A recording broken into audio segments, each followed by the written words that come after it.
systems under the whole Earth were covered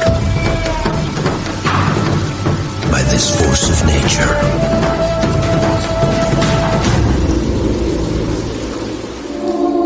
Alas,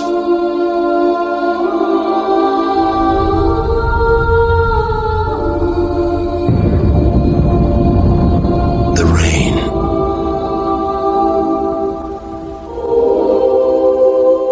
is over, and an opportunity has emerged. Just as Noah, adrift in the sea of the Great Flood, released the dove to find signs of land, tonight the search for a champion begins. History will be made. Who will take the reins? Who will rise above? Who will show no mercy?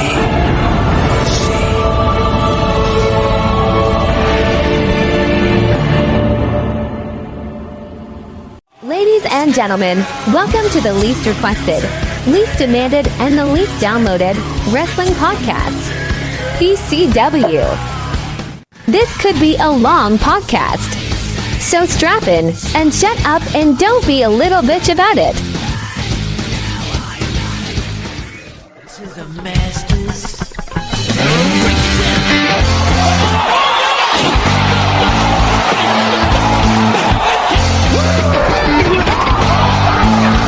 Ruthless aggression.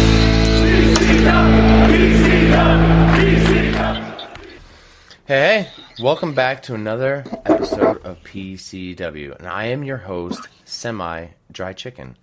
And tonight we're going to do things a little different. We are going to take the time machine, and we are going to go back to No Mercy 2007. But tonight, we don't have Jake in the commentary booth, and we don't have Dre. No. Let's see who we have today.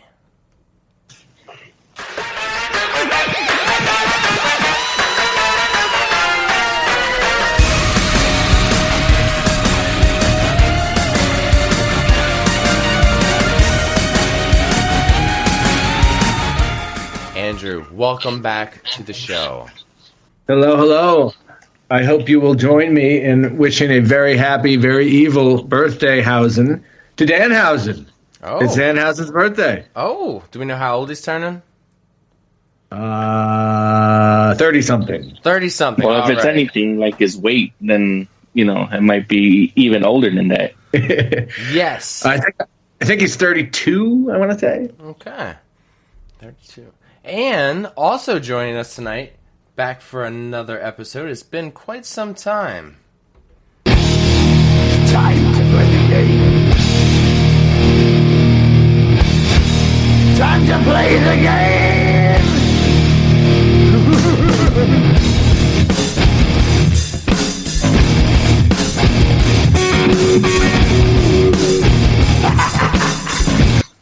Carlos, welcome back, my friend. Hey, thanks for having me. Sorry I jumped the gun a little bit, but I just couldn't help point out that Danhausen has that exaggerated thing where he's 7 foot tall and weighs over however many pounds. Mm-hmm. Hey, it's been a while since you've been on. Yeah, life gets in the way. Besides finding a way, it gets in the way. Well, hey, I'm just glad to have you back on the show. Thanks for having me, guys. Yeah, absolutely. Hey, guys, we are going to go back to 2007 and do No Mercy. I mean, we got another poster here with Randy Orton on it. The, I guess at the time he'd be like the golden child, kind of what we were seeing Austin Theory kind of being around this time period, or what we see now. A little more seasoned than Austin Theory. Oh, yeah, way more seasoned. Orton's been around for a minute at this point. Yeah. But, I see a lot of similarities between this and Austin. When I sit here and try to compare, a young Randy Orton, I mean, if Vince was still in the company, maybe we could have seen Austin Theory to this level. I mean, it's still early to say, but who knows if Vinny was still here pushing them, you know? So this pay-per-view took place October 7th, 2007 in Chicago, Illinois, or it says Rosemont, Illinois. But it's technically Rosemont because that's all the way out there by the airport. Mm-hmm. It's a very, very, very long and convenient drive if you ever have to go to the Allstate Arena because the parking area sucks and getting there sucks. Experience. Yes. Okay. All right. I believe this also was the arena where several years later CM Punk would drop the pipe bomb. The pipe bomb. In this very building. I love the pipe bomb. And you know what? I know I'm going to, jumping off the subject here a little bit, but the pipe bomb, if you go back now and listen to CM Punk's pipe bomb on YouTube or wherever you can watch it, even today, it still, connects, WWE is going to be better off or might be better off when Vince is gone. And, but who knows? It's going to be taken over by his doofus son-in-law, I mean, things are kind of panning out differently for that pipe bomb, but it really, I go back and I listen to it occasionally, and it's just like, wow, CM Punk was he was right about a lot of shit, He was really channeling his Lord and Savior gimmick that he had for that one, right? Mm-hmm. Remember when he was your personal Lord and Savior? Yeah. Everybody, he had people shaving their heads for him. Yeah, Serena Deeb. Yeah, there you go. This pay-per-view, obviously, we know every time going in these pay-per-views, they always inflate the numbers. They said it was around 15,000. If you look up on the Wikipedia, it says it was like 12,500. We'll probably never know the real number, but that's still pretty good for that size building. This pay-per-view didn't have really, I don't know, the stage didn't really stand out. Normally they like to decorate these stages.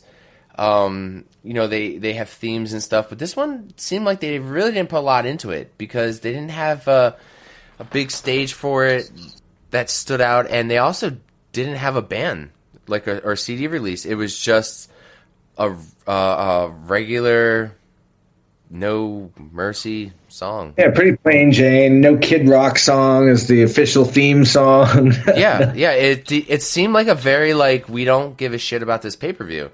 And when we go through this card and see some of these matches, I think that holds true. This pay-per-view had Raw, SmackDown, and ECW all brands on this. At the time, ECW. So, let's kick it off here. We're going to give each match a review between 1 to 5 stars. The good old-fashioned Dave Meltzer review.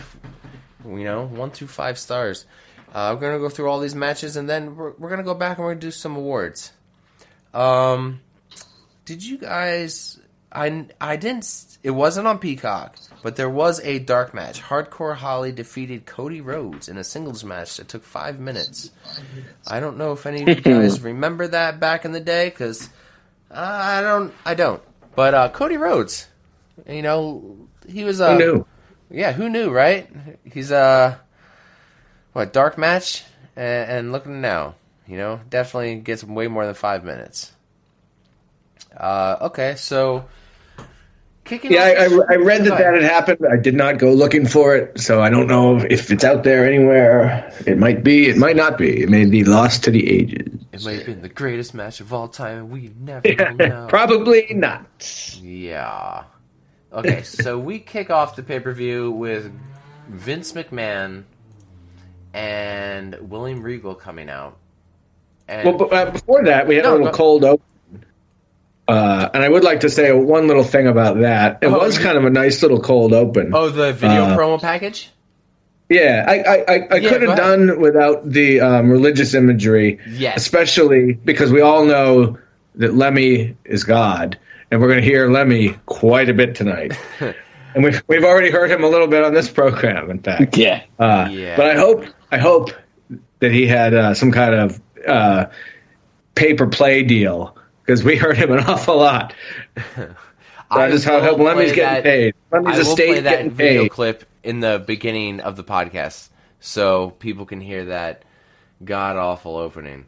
Yeah, you're right there. I could have done without the whole Noah's Ark thing. I mean, it's 1 minute and 30 seconds long. You could cut out like 45 seconds of that, and it could be a lot better. It already shows that they really just didn't give a crap about this pay-per-view. Yeah. Man, talk about last minute. But yeah. I will definitely put that audio clip in the beginning of the podcast. So we have Vince and William Regal coming out. There is a title, what seems to be a title in the middle of the ring. And now at this time, John Cena was the current WWE champion. He had to relinquish the title due to a torn pectoral muscle that he suffered in a match with Mr. Kennedy. Those seem to be going around, huh? Yeah, the tearing of the pecs. Seems like to be a Speaking of very Cody common Rhodes. thing.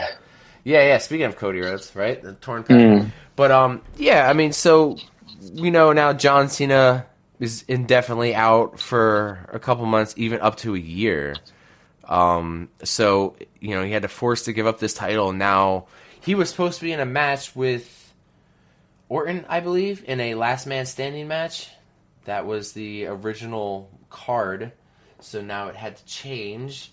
And we've seen this before where somebody is given the title and not a lot of people like it. It's a very heelish move because we've seen it happen with Triple H, given the world title by Eric Bischoff, and we're kind of seeing it again with Randy Orton, given his first WWE title.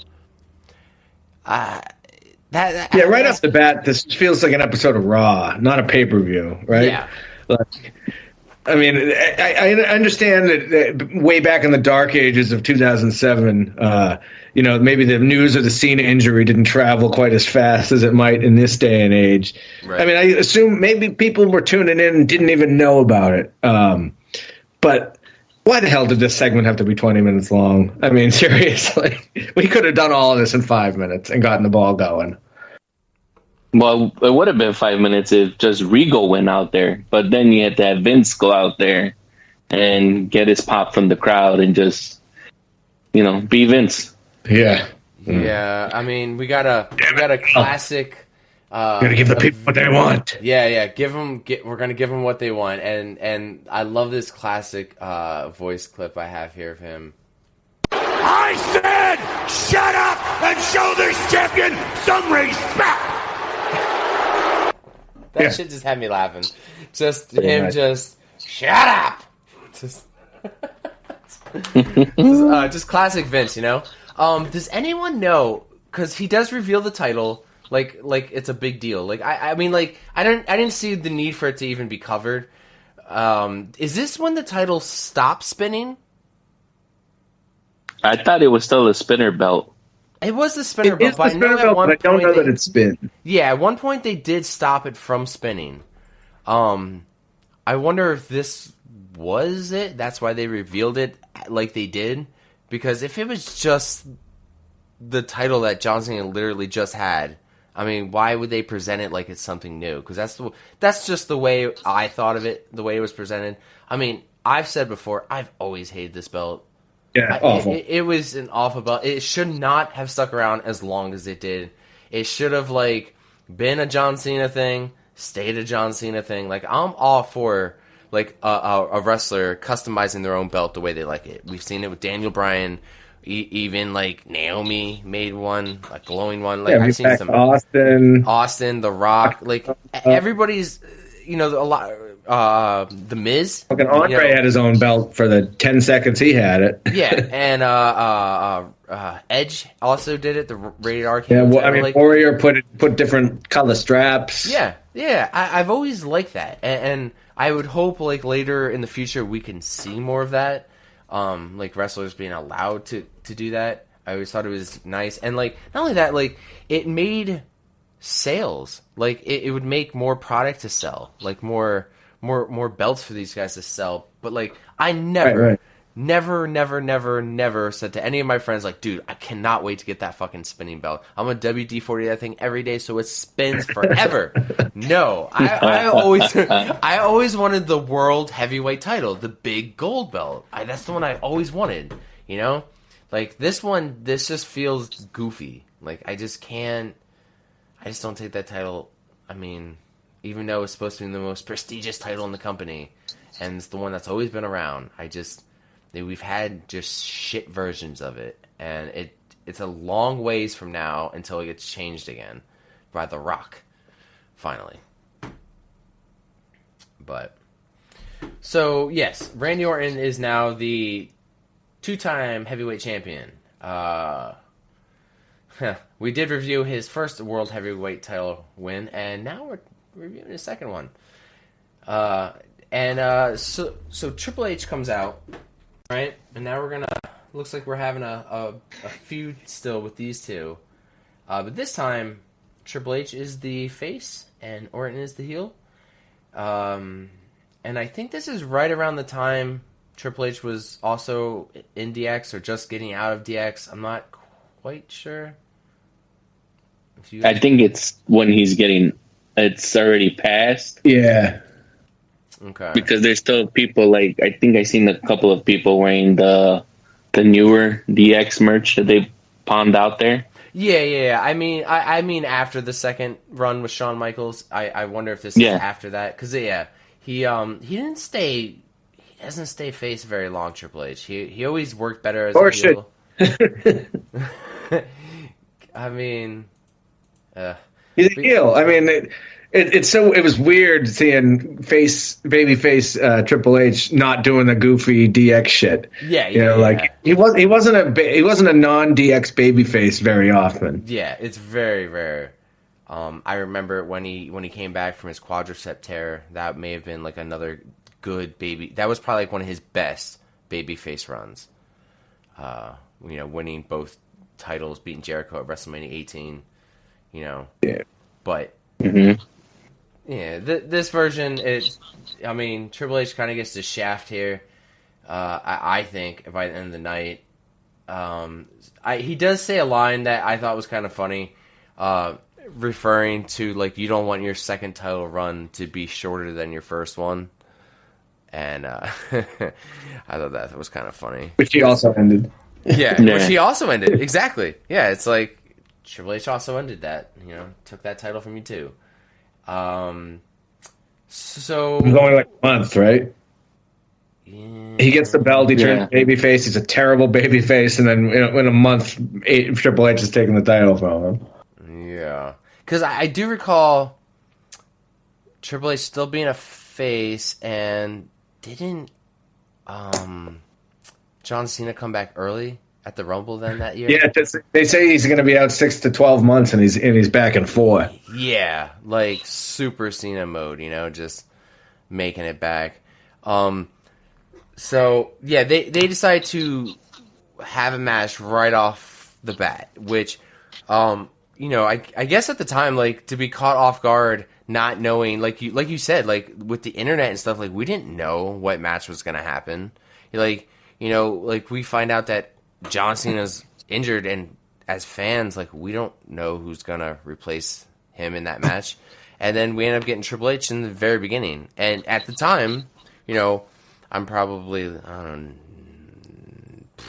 20, 21, still a big Triple H fan, so I was all for it. I'm Triple H and a Randy Orton fan, like cool.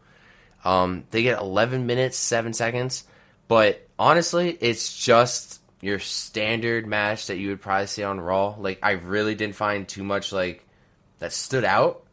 Like, it sucks. No, I agree. Yeah. I think this match really benefited from a hot crowd. They were lucky that this happened right before they had a pay-per-view in Chicago or, like, say, Philly or New York or Boston. Yeah. Like, if this had been in Sioux Falls, no offense to the good folks in Sioux Falls, but I feel like this would have been there would have been you would have been able to hear a pin drop. You know what I mean? Yeah. Like in a vacuum, it was nice to see a match where nobody hits their finishers, unlike today where you get kick out of 5 F5s in a row or whatever. But it's just like we get the roll up of doom. I feel like every time we do one of these, or at least every time I'm on this program, there's a roll up of doom. Yeah, which is kind of seems like it's funny. But yeah, very blah match. I always find it like a very sour way to win a title, just by roll up. I mean, I know I'm getting heat for this shit, but like I feel that way with fucking Liv Morgan, just getting these wins that aren't like real wins, Right, but that's like chicken shit heel stuff. Exactly. Like baby faces shouldn't be doing that. That's honky tonk man shit. You know what I mean? Like exactly. I don't know why they have baby faces going over like that. And I think like the reason why we get the roll up, obviously, because as it plays out, Triple H has 3 matches, and they do gradually get better, leading up to the last match, which does go on for a while. I mean, these guys, though, ate up, especially Triple H, ate up a shitload of time on this card, and I mean that's I don't think he had anything. Oh no, he did. It was supposed to be him versus Umaga originally, right? And 2 other matches added. So I mean, got to give it to him just for stepping up in that position to like, you're gonna win it, but then you're gonna lose it again.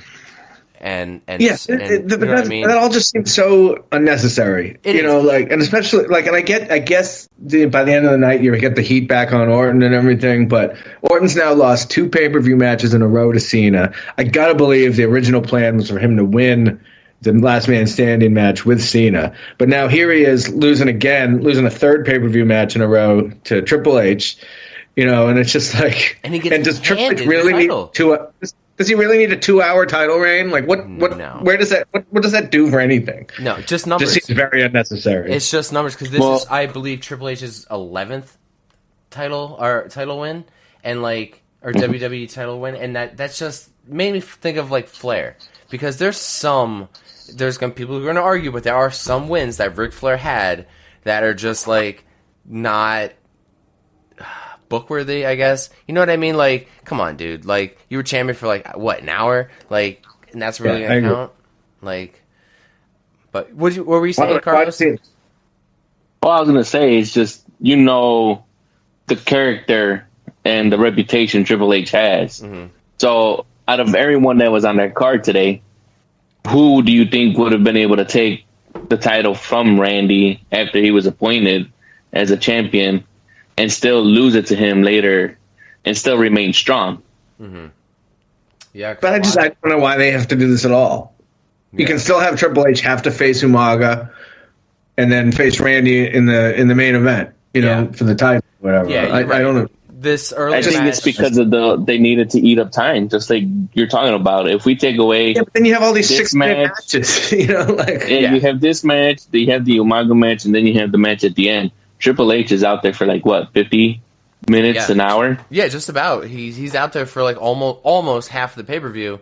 Not even if you want to include promo times, like backstage segments, there is just a lot of time he eats up on the card. And you're right though. If you look, Andrew, you're right. If you look at the card and you look at these times that a lot of these other matches were and how they ended, it's pretty pathetic that they couldn't stretch some of those out. How hard is it? How hard is it to add 5 minutes to each match? You know what I mean? It's just bad management with time, and we see that progress throughout the night. Because I mean, this match ends in a roll up. Carlos, what kind of rating you giving this thing? I'm giving it 2 stars. I'm giving it we're doing that out of 5, right? So just 2.5. Okay.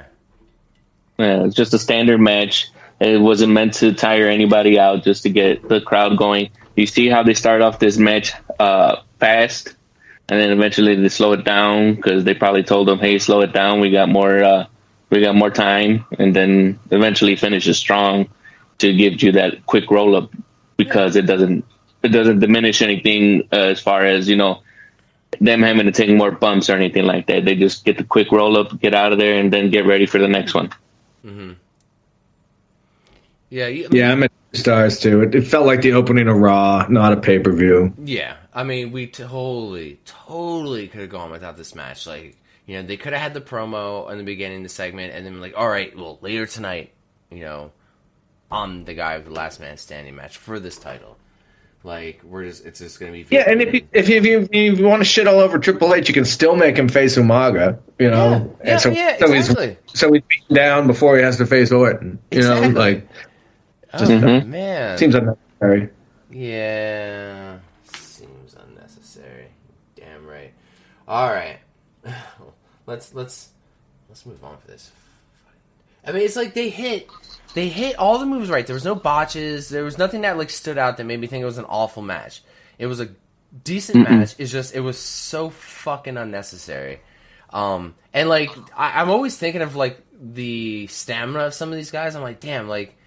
Triple H has to go through like 3 of these damn matches, and like especially the shit that he goes through physically in that last match. It's just like, damn, like why are you putting your athletes, your wrestlers through this? Like this is why these guys get injured, because you're running them too hard. This is probably why John Cena got injured. I mean, you're running these guys too hard, you know, on the show when you have so many other people backstage sitting around doing nothing. Agreed. All right, moving on from this 11-minute, 7 seconds of a match that we did not fucking need. Oh, man. Speaking of matches that we probably didn't need, we have Jeff Hardy teaming up with Brian Kendrick and Paul London in a 6-man tag match against WWE Raw World Tag Team Champions Lance Cade and Trevor Murdoch, and none other than my all-time favorite guy on the mic, Mr. Kennedy!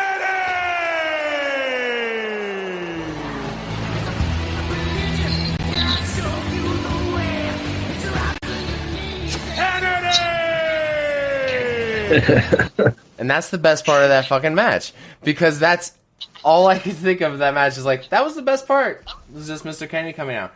Now, when we get to botches, I have a lot, and they're in this match.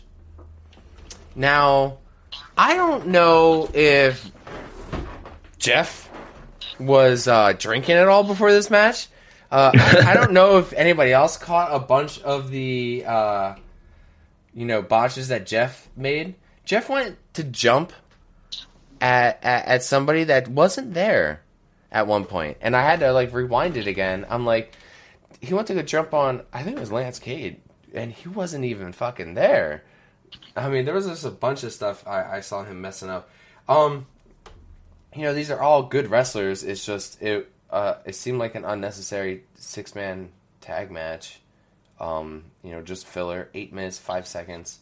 I give us like 2.5 stars, and I just because of Jeff Hardy messing up a few times, botching, made me laugh.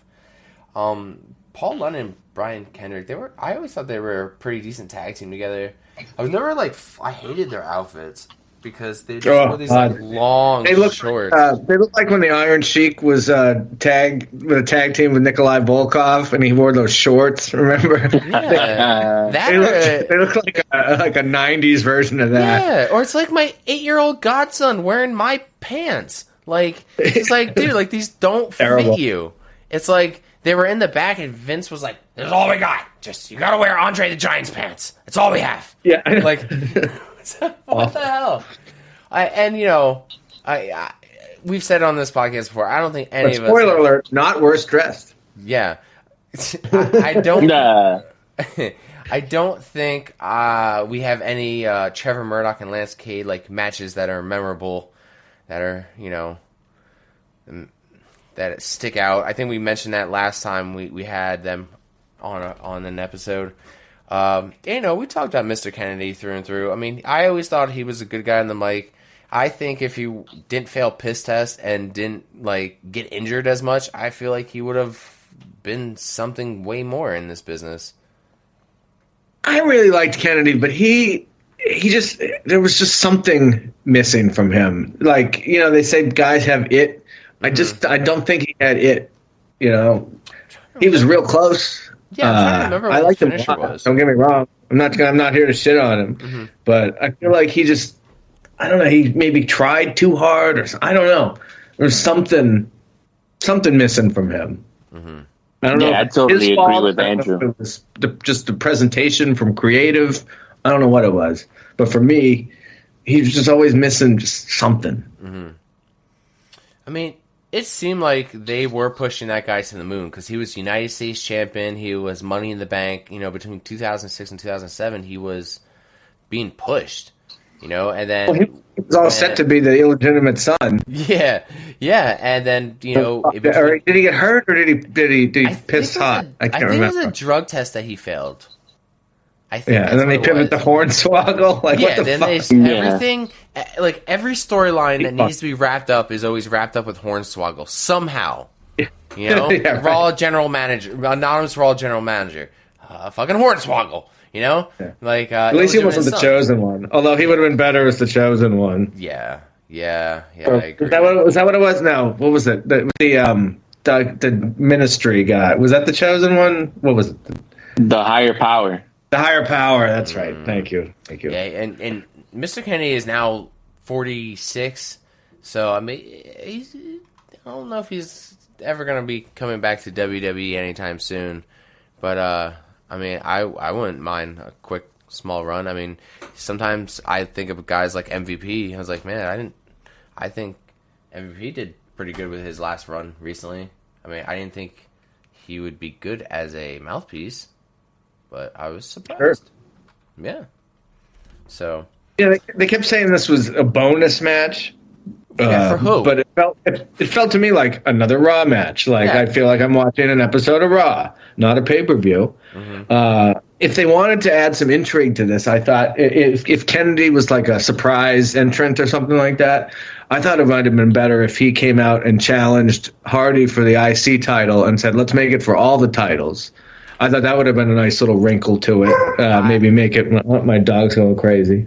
That might have made it a little more intriguing, maybe a little more pay-per-view worthy. Yeah, I totally had that's the my same fantasy exact booking, I suppose. Go ahead, Carlos. I had the exact same thought. I was like, so they threw Matt Hardy with Kendrick and London against Kennedy and Murdoch and Cade, but there's no titles on the line. Yeah, and why didn't they just don't? Yeah. You've got all these champions on the show and nobody's defending their titles. You know, it's just like... Yeah. Just Triple H and Randy. Yeah, just Triple H. The Triple H show. Poor Triple H. Yeah, I mean, what I give this one like a 2.5 stars. What do you got, Andrew? I liked it a little more than that. I give it a 3. One other note I had was I thought it was funny that JR at one point says, I've always said that the size doesn't matter in the ring, which I thought was real funny on a show that includes the great Khali, whose only value is that he's enormous. That's just my opinion. Yeah. Carlos, what would you give this match? I give this like a 2, just because of the outfits. No point in this match even being here. It's a bonus for, I guess, Jeff Hardy and the other guys, so they get pay-per-view money. Yeah. But it's with Jeff's botch where he's running the barricade and he tries to double X handle Cade while he's on the apron, but Cade doesn't even acknowledge the hit. He just gets back in the ring. Yeah, I think that may have been the one I saw. Yeah. I was like, is it terrible that I right away, I'm like pointing at the TV, I go, he's drunk. Like, immediately. Like, that's terrible. I think he has done a wonderful job to earn that designation as the guy who you look to be. Is he drunk? Oh, man. Right. Before it was Scott Hall, and now you have Jeff Hardy. Yeah. Rest in peace, George. Yep, rest in peace. Well, rest in peace, Lance Cade. It was Sunday, the 13th was the 12th anniversary of Lance Cade passing away. Wow. Man. And that is not the only dead wrestler we have in this pay-per-view. Oh, it's not. We got another one coming up. Mm-hmm. Yeah. So, with no shirt on. We did have a little. See, now at this time, they were always. They don't do it now. I wish they were a little bit strict now, but they did keep the rosters very separated around this time. So the only time you would really see champion and champion crossing paths from different shows was on these pay-per-views, and it'd be like during backstage segments. So like, I recall like we get a little scene here of Triple H as the face, as the WWE champion, and Batista as the world champion on SmackDown, but also a face. So it's kind of nice seeing these guys, both face wrestlers, both with the title, but we know Batista's beaten Triple H before, and Triple H hasn't beaten Batista until up to his last match, really. I was just mentioning it the other day. We were discussing like Triple H's last match, now that he's retired. His last singles match was against Batista at WrestleMania. And his last tag match... Was that Blue Tista? Yeah, Blue Tista. No, not Blue Tista. It was after that one. No? It's Nose Ring Batista. Yeah, he had a nose ring, and I remember Triple H pulling out with a set of pliers. And then his last tag match would be the god-awful one with Shawn Michaels versus the Brothers of Destruction, and that Saudi match. God, that was awful. And that's Shawn Michaels' last match, and I like to pretend that never happened. It never happened. It doesn't exist. It didn't happen in America, so it doesn't count. Like, Shawn Michaels' last match was against The Undertaker at WrestleMania, goddammit. And that's how I want to remember him. Flair's with hair. Last match was against Shawn Michaels at WrestleMania. Yes. And if you believe that, yes. a bridge you can buy. Yeah, that's where I try. I close my eyes every night, and that's what I think about. That's the last match, goddammit. Not these other ones. No.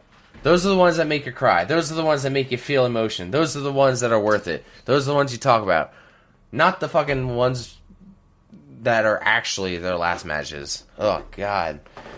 But, I mean, so far, I say it's not everybody that happens with, because Stone Cold's last match was pretty damn good.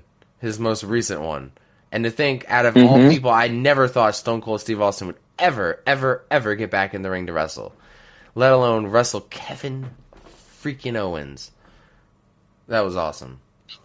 I think we already discussed that on another episode, how fucking cool that was.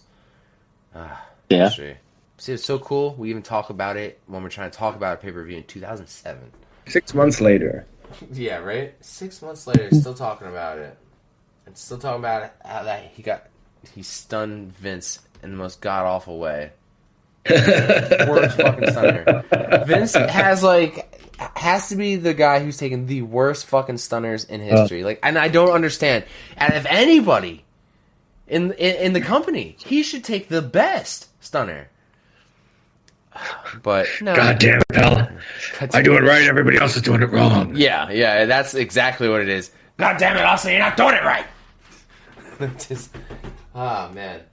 Right. Scott Hall took it similar to Vince, but Scott Hall did it well. Yeah, Scott Hall did it very well. The Rock always did it well, bouncing off the ropes like crazy, just oversold it, which I always loved it when it was oversold. Yeah, that was the Scott Hall bump. So, next match on the card is the one and only ECW match.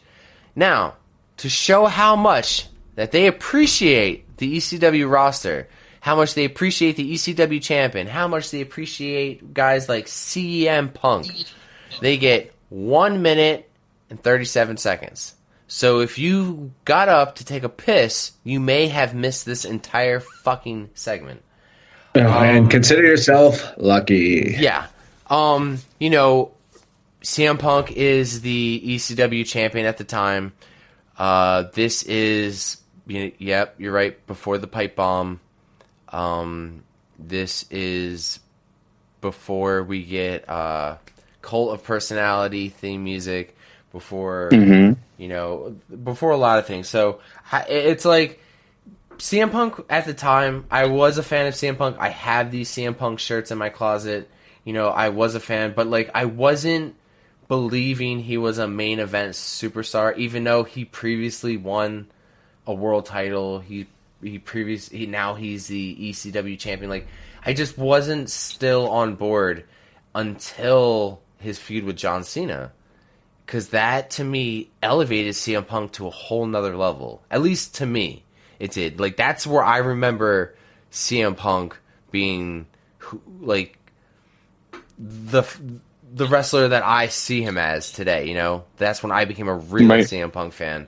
So, I go back and I look at these older CM Punk matches, and I'm just like, damn, like, they just do him dirty in these kind of matches. Because this match is against Big Daddy V. With Matt Striker, by the way. Gimmick was that he was a teacher, now becoming a wrestler. He was the mouthpiece for Big Daddy V. I think, what they say, he was like 400, 500 pounds.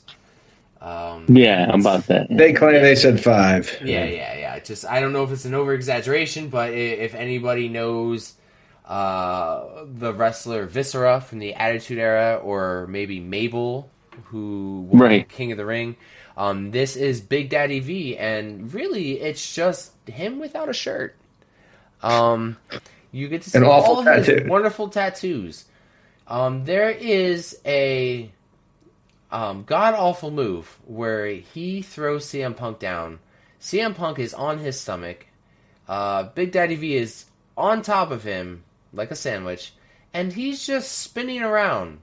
And I don't know. I've never ever have seen that move, nor have I seen it in a video game that I've downloaded it, and I've never created it as a move.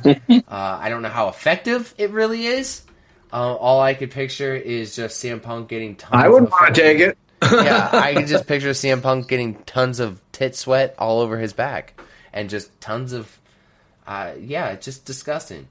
But this match, disqualification, ends ridiculously early. I didn't, man, it sucks because it's a CM Punk match and I'm giving it 2 stars again. Like, it's just 2 stars after 2 stars with this. I think you're very generous. I'm sorry. Go ahead. I was going to say you're very generous to just give it 2 stars. I would like. It's a CM Punk. I would like because, to like, like I said, I feel bad. Like he's getting done so dirty here. I mean, we're discussing the match longer than it is, but it's. I mean, he gets these like continuous elbow drops. I guess to really put in the damage. Sell. Sell it. Yeah. To really put in the damage in that rib cage and in that chest, in the sternum, right in the sternum. 500 pounds right in the sternum, again and again. It's like a car. It's rolling right over you. Oh my god. Yeah. I thought what we got wasn't too bad up until Stryker, who's billed as supposed to be a genius, gets this guy DQ'd. You know, it's like, if he's such a isn't the whole point of the match to win the fucking title? Like, why are you getting your guy DQ'd? Like, it's so stupid. Big Daddy and what a so weird stupid way not to to do book a anything. champion in his hometown. Yeah, you know, like, what exactly. the fuck? That was another one I was going to bring up. Especially CM Punk in his hometown. Like, doing him dirty like that, giving him the shortest amount of time on the card. The shortest amount of time. And if we were talking earlier, if you're trying to pad for time, this is a great place to give an extra couple minutes. You can still have, if you're hell bent on giving this fucking horrible finish, you could still do it. You could, but still do it at the 6-minute mark. You can't give CM Punk the microphone to give himself a promo going into the ring. Yeah. Something like that, just a little bit of a promo.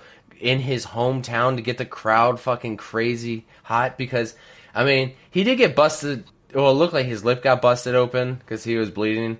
But, yeah, just the way to bury him. Like, I mean, putting the ECW champion, putting the ECW title on him in general was to bury him. Putting him on that roster was burying him. Right. Like, you couldn't put him on Raw. Instead, we have to see, you know, basically feuds with the Evolution members within within Evolution. Like, we had to put up with that for quite some time. And John Cena, like, being just thrown down our throats for quite some time. And they had a lot of talent on the ECW roster that they should have just... They had a lot of talent in the company right now at this time. Oh, yeah, they do. And I thought that 3 rosters was unnecessary. I mean, even though now we do a good job with NXT, but it's just formatted differently. But these guys that were on the ECW roster, they just created that roster, it seemed like, to be a fucking joke. Because everything from the title to the pay-per-views to the feuds were all treated as a joke. Like, they were all... Well, sure, I think that was Vince's fucking ego being a dickhead. You know, like, oh, God damn it, we're going to make ECW look like a fucking joke. You know, like... They would have, you know, the original plan was to continue WCW as a WWE brand going forward or whatever. He would have done the same fucking thing with that anyway. You know, it's an egomaniac. We do get a promo after this match, a little commercial, takes it back. The Brothers of Destruction are going to be together again for a match against MVP and Matt Hardy. Do you guys remember that? Matt Hardy and MVP at a dysfunctional tag team? No, I do not remember that. Yeah, you're lucky. You're lucky. I like that gimmick. I like the dysfunctional tag team gimmick, but I didn't remember them together at all. Yeah, it was very short. I did kind of remember the basketball contest and I kind of vaguely remember some of that. And we've seen that recently, like in the last couple of years with the Street Profits and the Viking Raiders. We see these contests that have nothing to do with wrestling, nothing to do with winning a wrestling title, championship, nothing to do with it. So, yeah, we slide into a segment with MVP and Matt Hardy. And this is when they were doing the feud for, I believe, the United States title? Is that what this was around? Yes, but they were also tag team champions together. So it's like it's more belts that aren't being defended. Yeah, you're right. Just more belts getting time on the card, but also and another segment that should have been on SmackDown. Oh my god. Why is this on pay-per-view? Apparently, this was supposed to be, as you said, them against the Brothers of Destruction. But I guess MVP isn't 100% here, and that's why they're doing these ridiculous contests and whatnot. Yeah. We get an but arm it's just wrestling like, contest. You gave 20 minutes to fucking Vince, and now you're giving 20 minutes to this. That's like 20% of the show. You know, it's like, Jesus Christ. Yeah, there was a boxing match with Evander Holyfield. There was a push-up contest, an arm wrestling contest these guys are doing. Just dumb shit, like one after another. Yeah, the I totally forgot about Evander Holyfield being involved with WWE in any capacity. Yeah, very short amount of time. Knocks down MVP. Yeah, and then you got MVP and Matt Hardy playing basketball during a wrestling event. Because, you know, if I paid for a ticket, that's what I want to see. Mm-hmm. You know, and then we see a chess match, throwing a football through a tire in a hallway. The push-up contest, which I thought was kind of funny. MVP still doing push-ups and being able to knock Matt Hardy's hand out while he was doing push-ups. That shit made me laugh because I remember watching it live, just saying, "What the fuck?" It's fucking stupid. But yeah, here they do a Chicago-style pizza eating contest.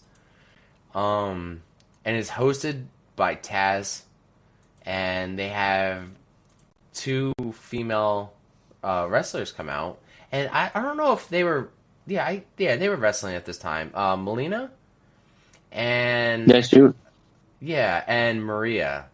Maria. Just funny. This whole segment. I was bringing it up when I was watching it. I was actually watching it with our friend Dave, listener to the podcast. He was over at my house when we were watching it. I was like, dude, isn't it weird how everybody in this segment eventually leaves to go work for Impact Wrestling? Right? Like, I'm sure, right? I'm pretty sure all of them left for Impact Wrestling. And a lot of them don't even... I mean, MVP still works for the company, which is weird that MVP still does. But, yeah... Matt Hardy and Taz they had got Maria back. What was that? I said you got Matt Hardy and Taz are both with AEW currently. Melina still wrestles, right? She wasn't she just in the Royal Rumble? Yeah, like a year ago. Yeah. What were you saying, Carlos? They had Maria like about a year or a year and a half ago. Yeah, and her husband.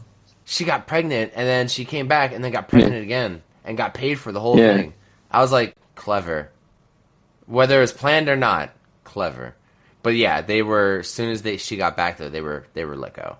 Her and her husband. Was she 24/7 champ when she was pregnant? Yeah, when she was pregnant. Like, whatever it took to get her on. I guess they were like, you signed a contract. We're getting you on TV one way or another. Like, you don't have to wrestle. We can still get you on the television. But you're right. Two more titles that are being on the show. Well, technically 3 titles on the show that aren't being used. Just now they're going to be sitting on the sidelines as we do a pizza eating contest. And by the way, like, how many slices of pizza can you eat in 2 minutes? Because they give these guys 2 minutes. And they have, what, like 5 boxes sitting there per guy? Like... It's just the whole thing. So, like, you're telling me there's, like, 40 slices per guy. And they gotta... that's how much you suspect. That, yeah, I think MVP didn't get any. Yeah. Like, WWE does one thing very, very well during these segments when they do shit like this, is they love to waste food. Oh, yeah. They love to waste food. From, like, pancakes to cereal. I mean, like... You ever see a cake? Someone's face is going in there. Cake, chocolate. I mean, we've seen just everything. Anything. Tacos, sandwiches, pizza, like, everything. Anything, just food. Like, Thanksgiving, every year Thanksgiving. Like... They donate so much to charity, but yet when it comes to food, they're like, we're going to waste it all. Like, oh my God. I don't know if it's like leftover shit from catering that nobody ate. Like, whatever. But like, yeah. So, during this segment, Matt eats what, like two slices? Maybe? Like 2, almost 3? I mean, it wasn't even like, an MVP doesn't even finish 1 slice. I'm like, well, these big-ass slices of pizza, like, what do you expect? I don't know what they expected from these 2 guys out of this this competition. They have, like, by the way, they have, like, 2 guys, 8 cups. And, like, at least, like, two containers of water. Just, you're going to go through that much water. You're going to go through at least 40 slices a guy. Like, this whole fucking thing was just stupid. And they needed because it was too much of a job for Taz to do, they needed to bring 2 other people out to keep track. Because Taz wouldn't be able to do it himself. He wasn't... Well, if you're going to have a pizza eating contest, you need some tomatoes. Oh my God. Yeah, right?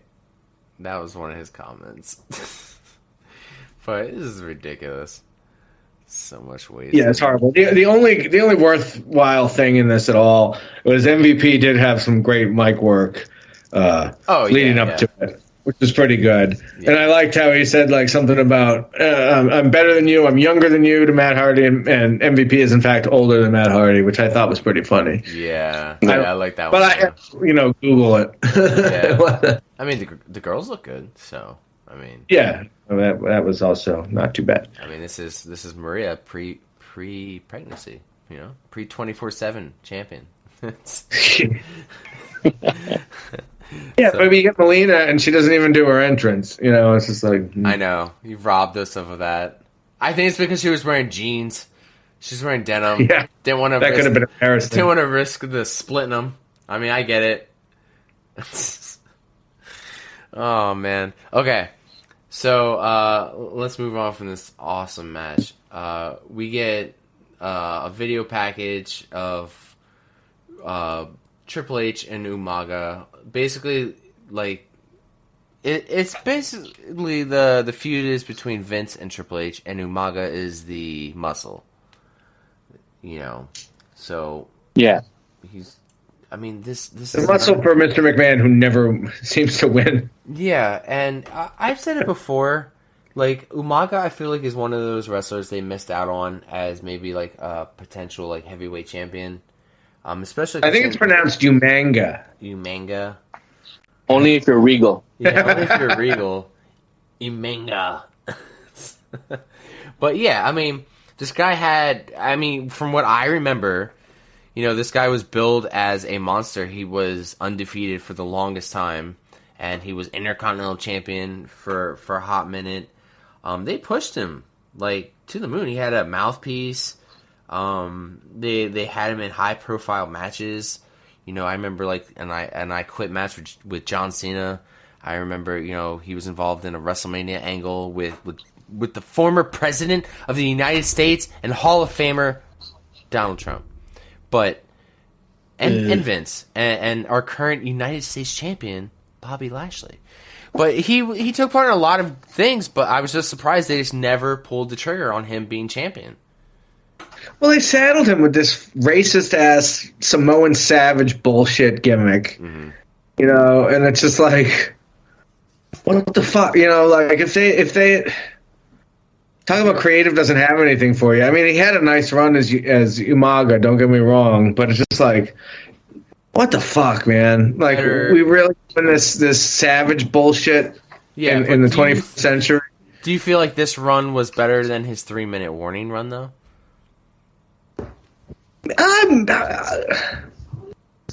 don't know. 3-minute warning was pretty good, but then again, they didn't get much to do except be Eric Bischoff's mouth or muscle rather. Right. Like some of those segments were pretty cool. And I mean, Rosie was great. Yeah. And the HLA segment where they put some.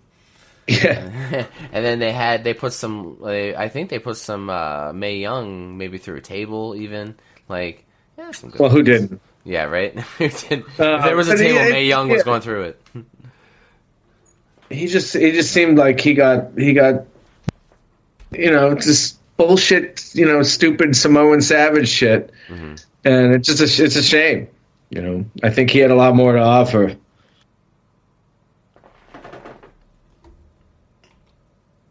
Boom. Roasted. Does anyone else have anything else to offer? Boom. Roasted. But yes.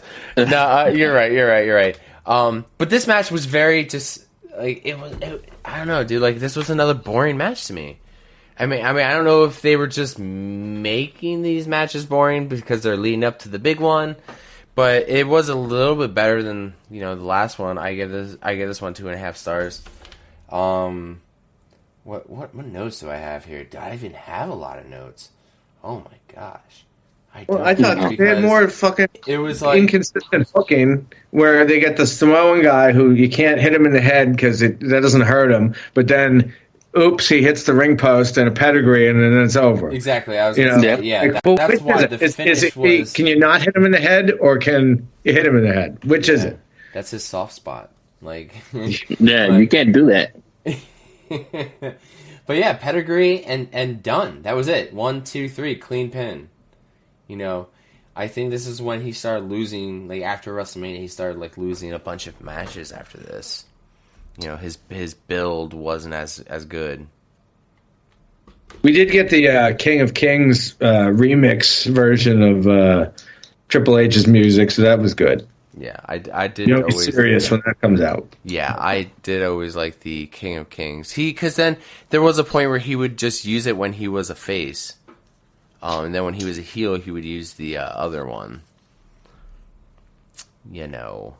So much inconsistency in this show. You think? But, look, Umaga got like a title shot, at least, on the card. I mean, originally... Yeah, but did anyone really think... The crowd certainly didn't think he was going to win. No, I don't think anybody seriously expected him to win. I don't think... Yeah, we didn't know, though, as fans, that Triple H was going to have 3 matches in a row. Like, we originally thought he was going to have 1, and then we found, he's going to go against Orton. So, oh man, he has 2 matches, because he still has Umaga. But, I don't know, I thought maybe it would have been a little more believable. But Triple H didn't make him look like a fucking joke in some parts. But, 2.5 stars for me. Same for me. Yeah? I was only 2. I wasn't as generous as you guys. I'm a fan of Triple H. Again, another wrestler that I like seeing just doing these either time consuming or time wasting, matches. So both. Yeah. So after this, there is a little video promo, and it kind of took me back to where we were at this time. They were doing video packages throughout the week of Raw.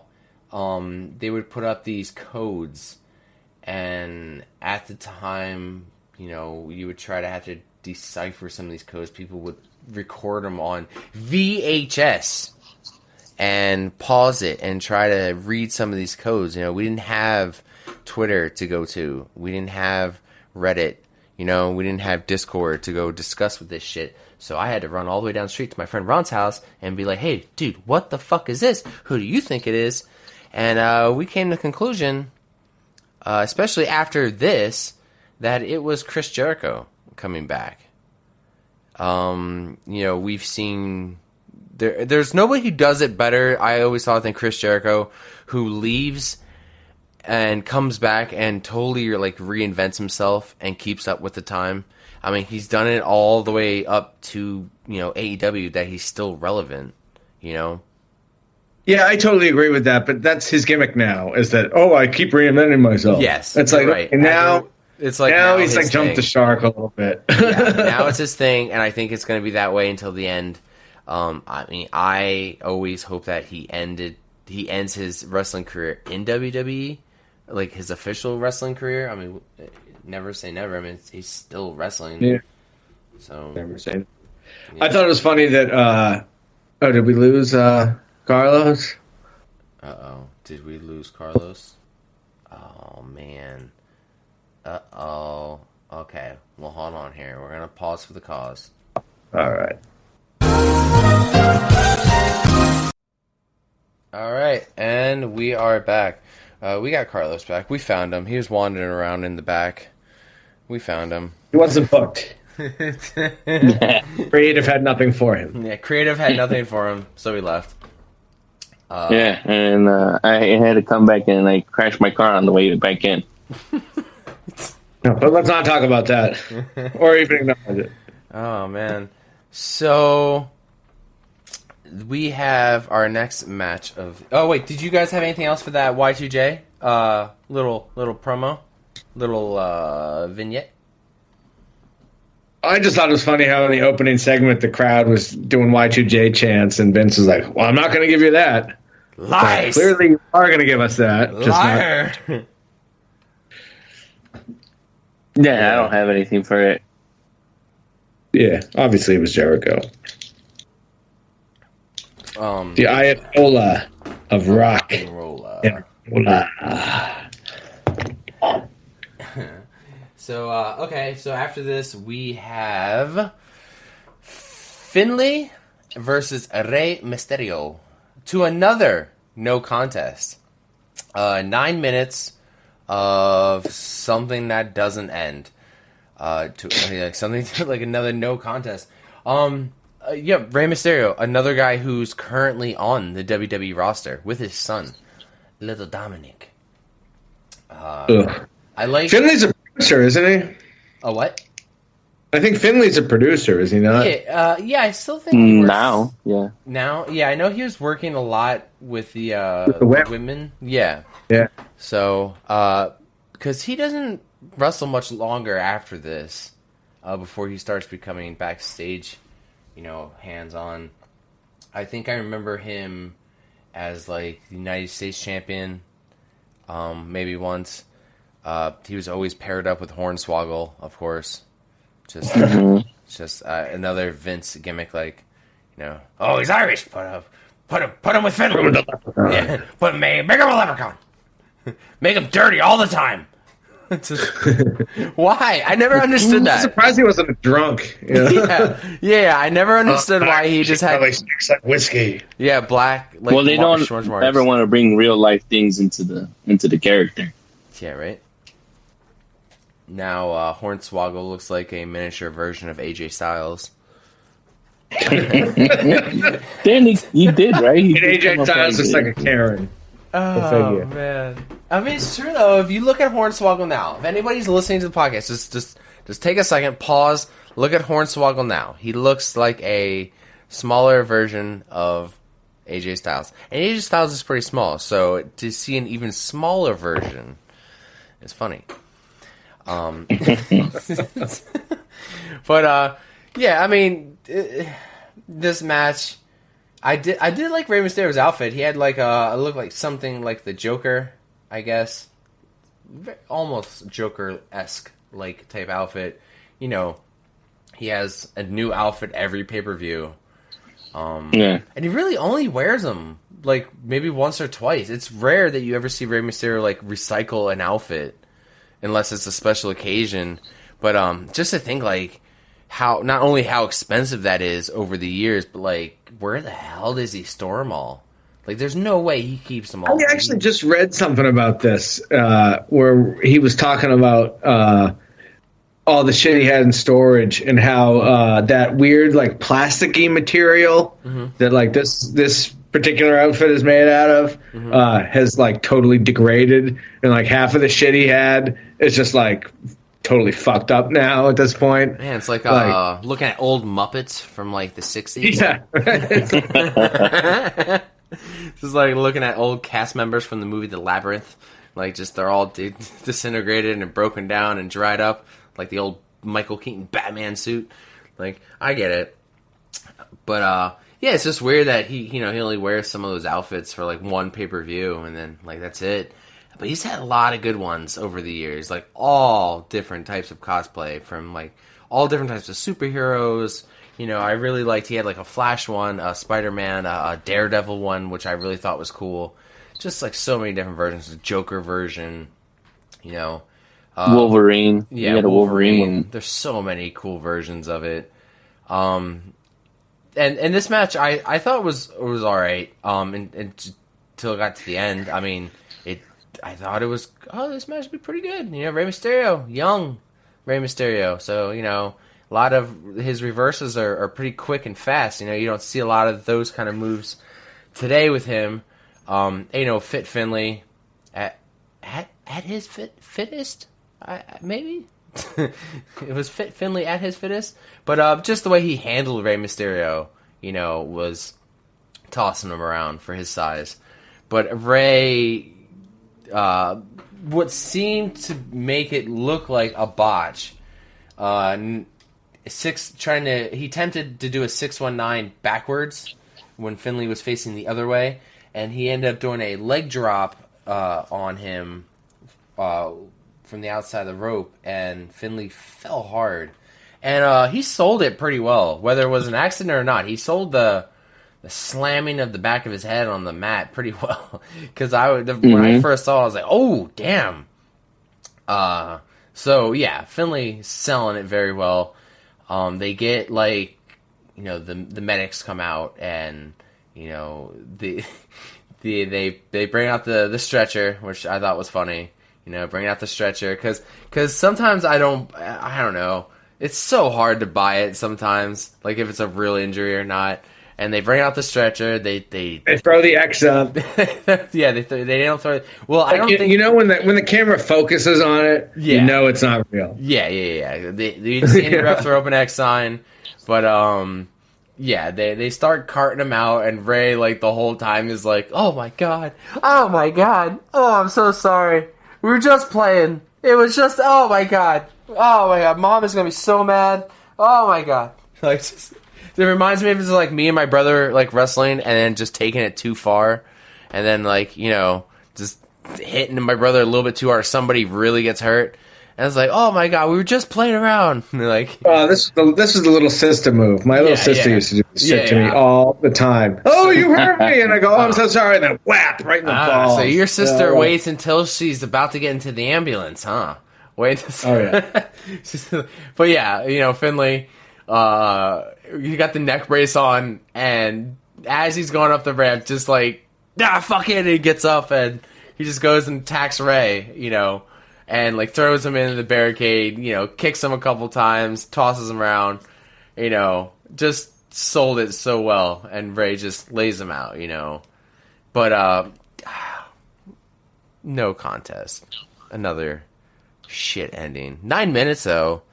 But ECW title, 1 minute and 37 seconds, by the way.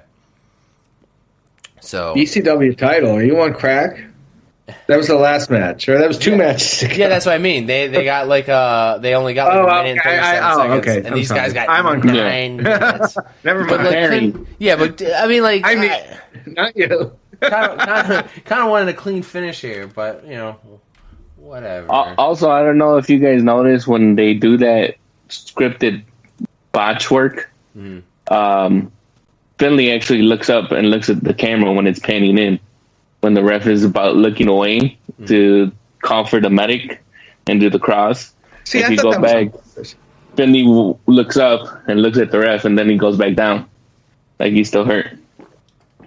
I thought that was on purpose because commentary mentioned it, but then they continue to sell it like he's dead. Yeah, which didn't make the producer botched that shot. He showed us something we were supposed to see. Well, so a couple of things here. So you got two old WCW guys, and Cole says it's the first time they've ever met on pay-per-view, and that, as far as I could tell, appears to actually be true. Unbelievably. Oftentimes this is the first time such and such is almost never the first time such and such. JBL had a great line. He said Finlay could turn a monkey's butt ugly. I thought that was pretty good. But JBL does a great job. He's talking about how this is two guys trying to fight their way up the ranks, going towards the title. And it's great. And they should do more of that shit. But if that's the case, why is Finlay just giving the fucking match away? It doesn't make any fucking sense. I did like that spot where he had Ray caught up in the ring apron and starts going to town on him. That was pretty good. But yeah, it was a great match until that stupid fucking ending, and then we get yet another heel post-match beatdown on a babyface. Except this one, he doesn't even really do much to him. Like, why doesn't he put him through a table or hit him with a chair or do something? He kicks him a couple times and that's it. Big fucking deal. Like, you really need to do all this trickery to get the drop on a 5'7" dude. It just, I don't know, didn't make a lot of sense to me. No, yeah. I completely understand where that's coming from. It's like one of those things where it's like you want to show that you're better and stronger than Ray, then why do you need to feign an injury to gain an upper hand on him? Exactly. Yeah, I'm a 2.5 stars on this. And it probably would have been 3.5, maybe even closer to 4 if we had had a clean ending. Yeah. That's just shit. Yeah. It's just there's no reason for it. I don't see what it does. It doesn't really advance the story. It doesn't do anything. It's just stupid. Wow. But here's another example of why couldn't why couldn't we have lopped off the 15 minutes off of the opening segment and given this 5 more? Yeah. Or this next match on the card is only 4 minutes and 32 seconds. It is Beth Phoenix versus Candice Michelle, who is the current women's champion. They only get 4 minutes and 32 seconds. What? I completely forgot that Candice Michelle was ever champion. Was going to say, what do you remember about Candice Michelle? What I remember... She was in Playboy. She was in Playboy. And they let you know that. They remind you. Just in case you forget, they let you know. And for those younger listeners, if we do have any, Playboy is a paperback magazine, you see. See, we used to have to go to buy this to see them naked. We didn't have cell phones and the internet wasn't like it is today, kids. So, yeah. So Playboy doesn't even have naked girls anymore, does it? No. But at the time, when we heard as fans that, so and so WWE diva is posing in Playboy, fucking awesome. Okay. And every year, okay. Oh, now we're gonna have two of them in one Playboy? Oh, okay. But and then it stopped. I forget who was the last. Have one that's gonna tune out now, but we should really bring this gimmick back. Yeah. I forget who was the last one actually to pose in Playboy. I mean, I think we know Sable was the first, but I forget who was the last one. I think Maria was in, wasn't she? Yeah, it may have been Christy Hemme. Christy Hemme did it. I think, you know what? I really feel like we brought this up in another episode. It's like this mystery. So, if anybody has those Playboys just laying around, just send them to me, and then we'll evaluate them from here on out, and then we'll finally get the answer. But, yeah, those are actually probably collectibles now.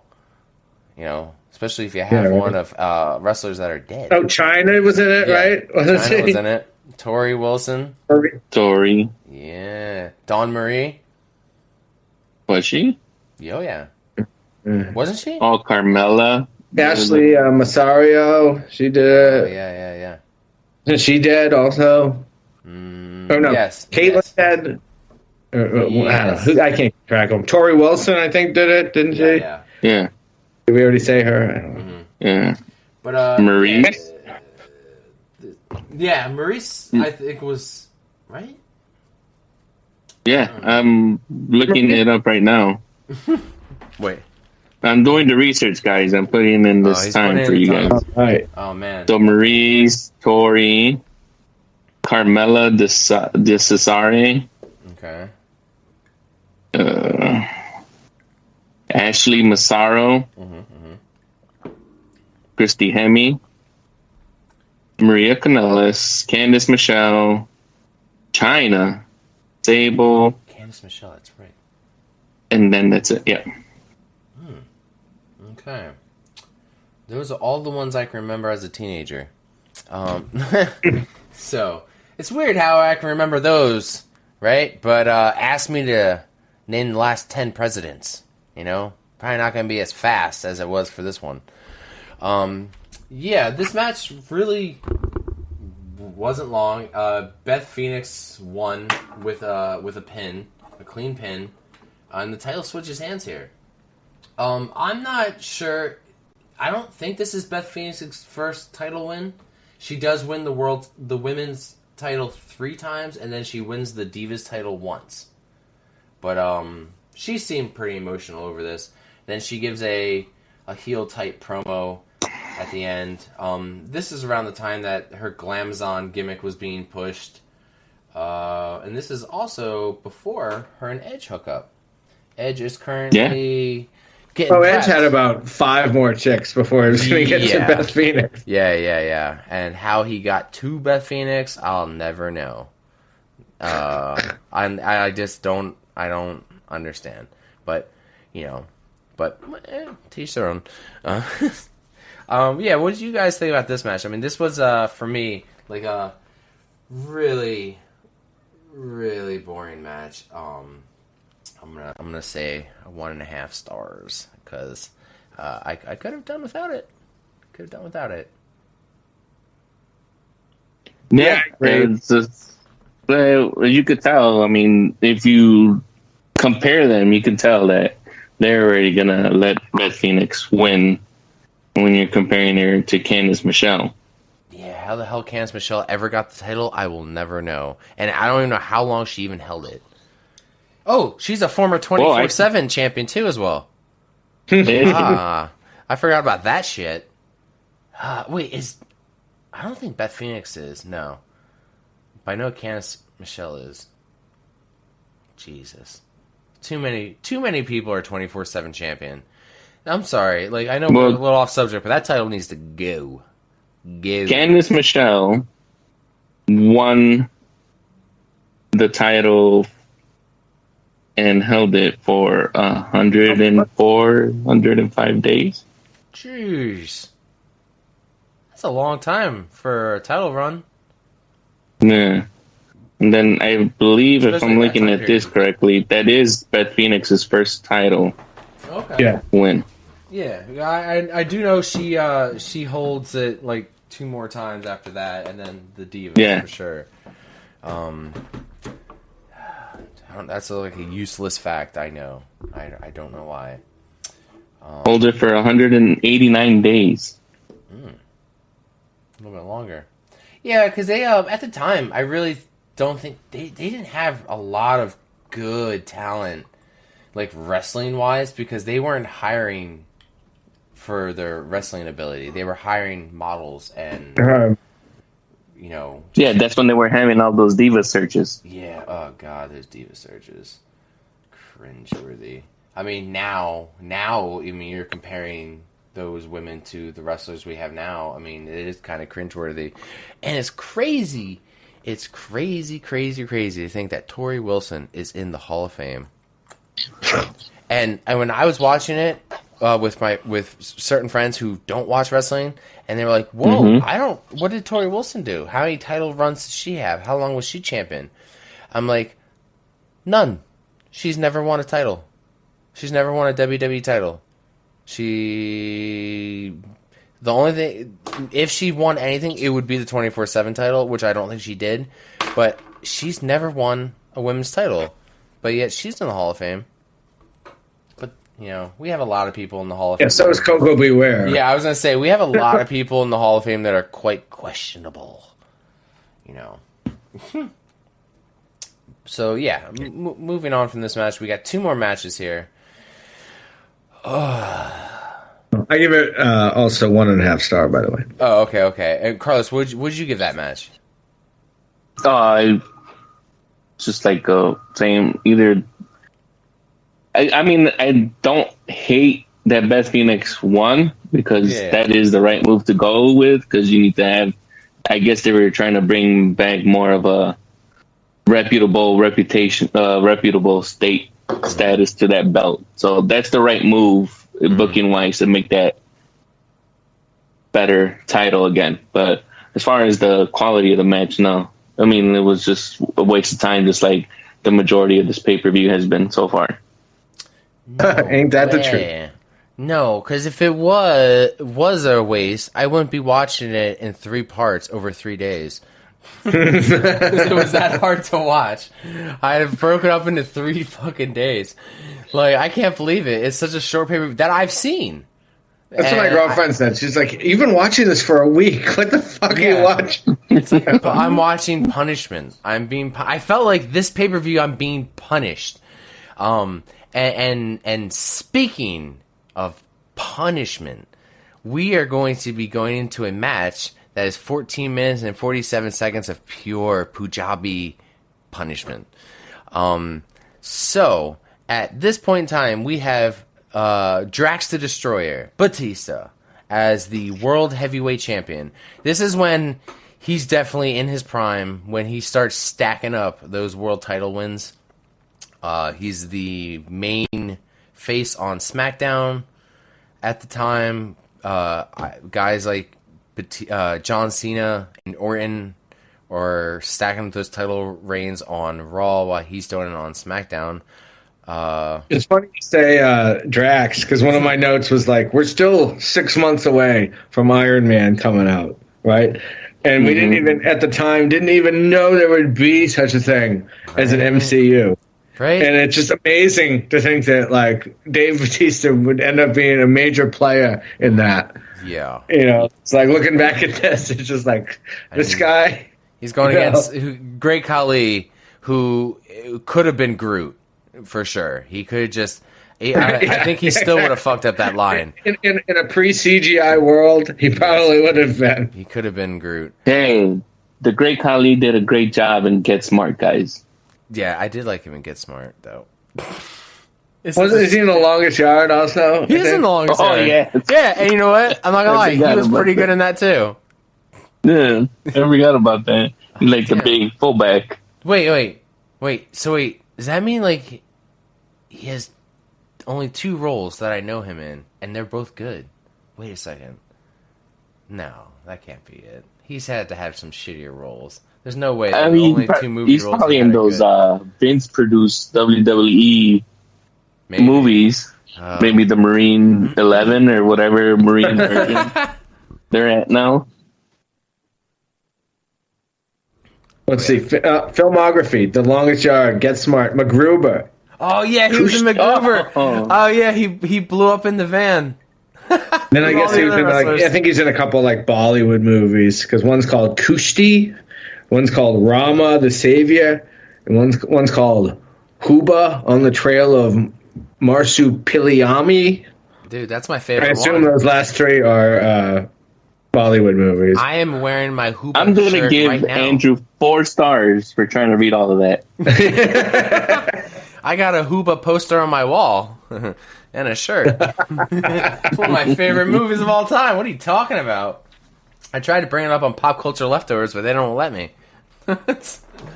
All right, so they are doing a Punjabi prison match. And for those who are like, what the fuck is a Punjabi prison match? Well, when I first heard of it, that's what I was saying.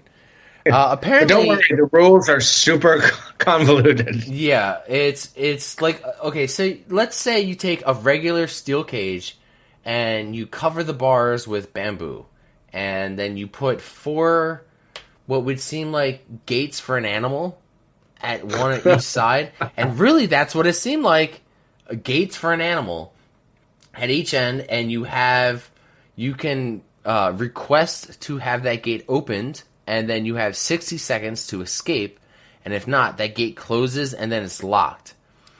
But let's say you do get out of that steel bamboo, I guess. Let's say you do get out of there.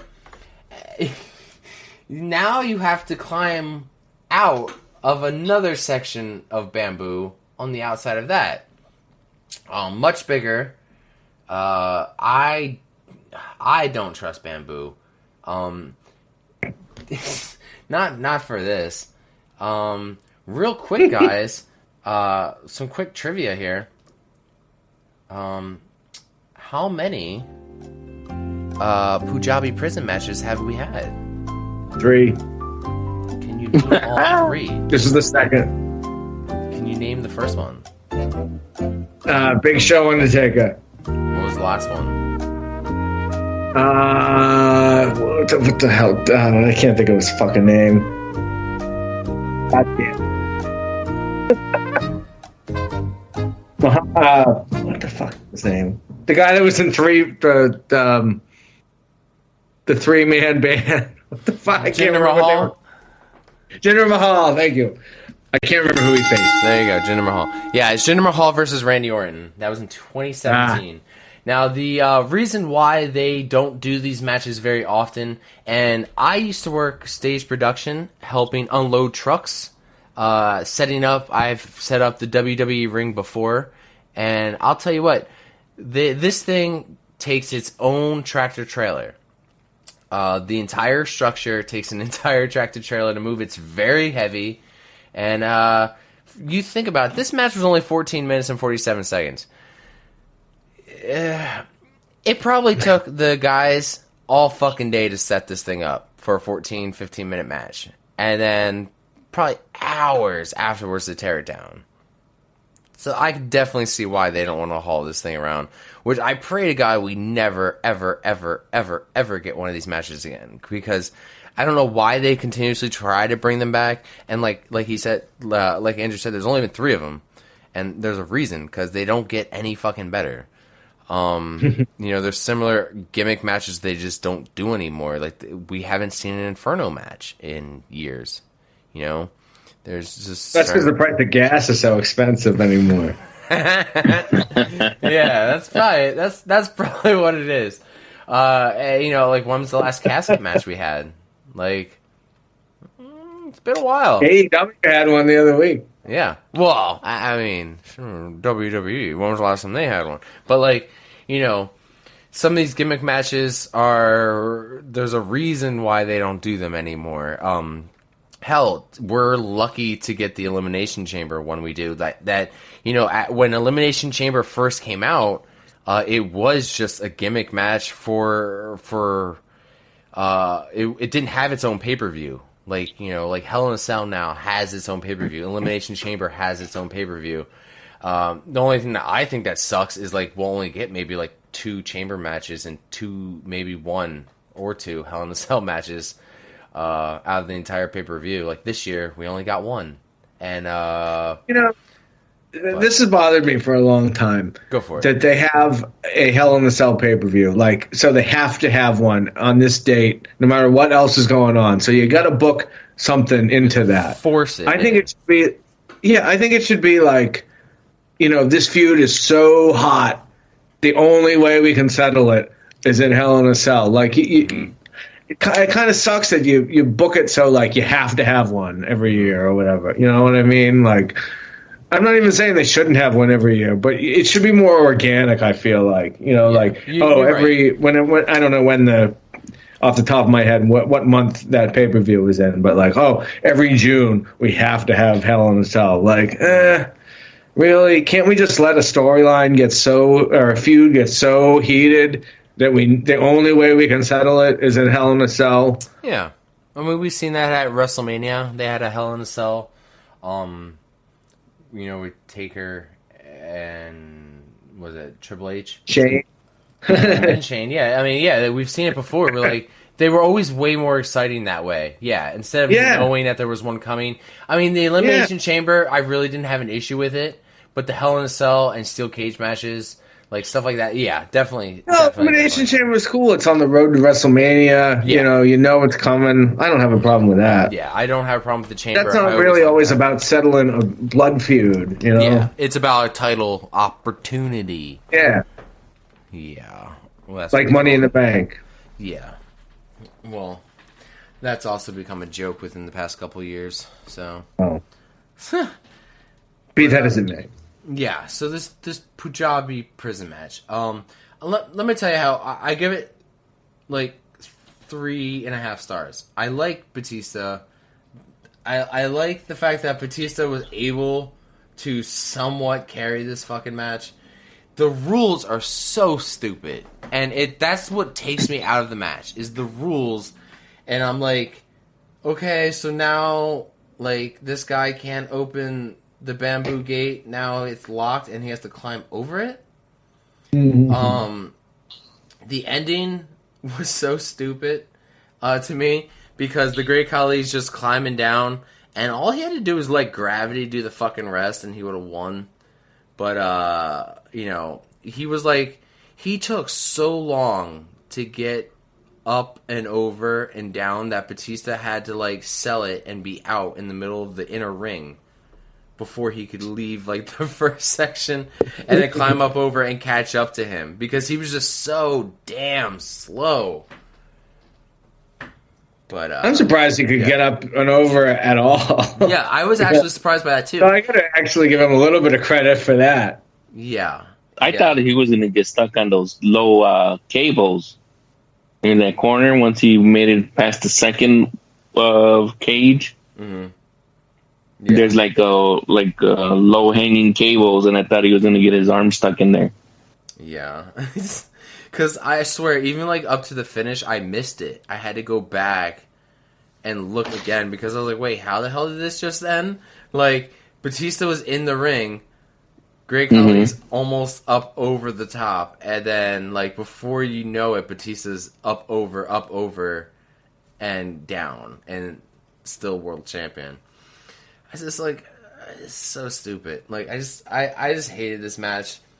I mean, yeah, you gave it 3.5 stars. You I know. I hated it, but like, I like the violence, but I hated the concept of the match. Like, it's just so stupid. Like, do we need the gates? Can we do it without the gates? Like, do you think that made it better without the gates? Like, if these gates were just locked permanently, they just have 2 portions that they have to climb over. Do we really need 2 portions even? Can we just have 1? Like, I don't know. I still thought it was different. Yeah, it was different. It was unique, but like, just the concept, the rules of the match were just so stupid and silly. And I think that's what I completely agree with you there. But I did also think that this match was way better than it had any right to be. I mean, it was slow and plodding, but that's what kind of you expected. I didn't, you weren't expecting Savage Steamboat going into it, So I think in that respect, they did a pretty good job booking it, where you didn't expect a 5-star match. And I think Batista did a pretty good job, getting out of the cage and kind of timing his shit, especially with that leap he made. And it kind of looked like he almost didn't make it. I don't know if that was him selling or if that was legit or what. Yeah. If he had fucked it, we could have been looking at like a Sid Vicious kind of situation where Batista's ankle bone is sticking out of his. Oh God, yeah. But I couldn't help but feel bad for the live crowd trying to watch that. Like, they must not have been able to see fucking anything. Yeah, yeah, you're right. Like I think it's so obtrusive. Yeah, with 2 sets of fucking thick ass bamboo. But I mean, like he. I mean, it is pretty aggressive. Like, he beats him with this leather belt that he finds somewhere inside. But and there's no like 5-star Khali matches at all. If there's any kind of a good match, it's because the other wrestler made it a good match. Khali has never put on like a 4-star match even. Like when he first came in, I mean, he first was introduced against the Undertaker. His finisher, he had like 2 types of finishers. He had like the chop, the big chop, and he had the vice grip. Now, like, they did show a video promo of him like squeezing other guys' heads. The really good one was the one with Rey Mysterio. Like, with the blood out of his mouth. Yeah, the blood, and he like squeezed him like a grape. Oh my God! I remember watching that, like, I'm just like, oh no, he's dead. He's killed him. Like, but that was his current finisher. I guess it was the squeezing of the head. But it's funny, like, how he's billed as this massive monster. He was world champion at one point. He destroyed the Undertaker. He's getting all these world title shots, and down the road, him and Beth Phoenix are dancing. Like, that's you know what I mean? World women's champion on this card, by the way, and a guy getting a world title shot almost in the main event here. Now, not a couple months or a couple years later, these guys are dancing around, making out. That kiss cam. That's where this goes. That's where these careers go. And Great Khali's career never goes any higher. Nope. I would like to say. I would like to say one more word about Batista. God, how weird does he look with hair? Yeah. But there's a couple guys on this show. Specifically him, Ray, Orton, that are like, you see him 15 years ago and you see them today. As a heavily tattooed individual, it's just kind of funny to see the progression over the years. And I look at myself and I see a picture of me and I, kind of like, okay, well, I had that one, but I didn't have this one. So that must have been 8 years ago. But, it's just kind of funny. You see how these guys get more and more tatted up as the as the years go on. And it's just kind of funny, especially Orton with those awful tattoos he had. Yeah, and but it's just kind of funny. Tell with how much hair he's losing. Yeah. And especially Orton, too, before his hair plugs. Yeah. But it's just kind of funny to see the evolution of some of these guys' tattoos over the years. Yeah, and a lot of these guys end up going into acting. Like back then, like I never thought a lot of wrestlers would ever become actors. I remember we remember guys like Rowdy Piper being in movies and Jesse the Body Ventura being in The Predator and stuff. But really hit it big was The Rock. Don't forget some of those garbage movies Hogan was in. Oh yeah, Suburban Commando, Mr. Nanny, a bunch of them. But The Rock was the real big one, obviously, who really kicked it off. But after that, we started seeing more and more. I mean, whether they were big or small, we started seeing more and more get into the movies. Orton eventually started acting. Even The Miz, even Mr. Becky Lynch. Shawn Michaels. She's in one of those Marines. Michaels is in the same one, right? Yeah, there's just Stone Cold. Stone Cold, Goldberg, like we said before, Great Khali and Batista, Edge. A lot of these guys just started. Everybody's just starting to do some acting, and it's kind of good because we saw with Edge when he had to retire early. I was always like, oh man, what the hell is he going to do now? Well, he ended up being on Vikings. And he did pretty good. I've never seen it. He's been in a couple things. Yeah, he's been in a couple things, and it seemed like he was doing pretty good. Bret Hart was in Lonesome Dove. Yeah. And The Simpsons. Fun fact, one of my best friend's brother-in-law was the bad guy in The Scorpion King. Wow. Stephen Brand. You can look it up. Okay. Okay. Some nice facts there. Yeah. This, like I said, this match, I give it 3.5 because I like the violence. I just hate the concept. Carlos, did you rate this already? No. What'd you get? If I had to rate this, I give it a 3. Mm-hmm.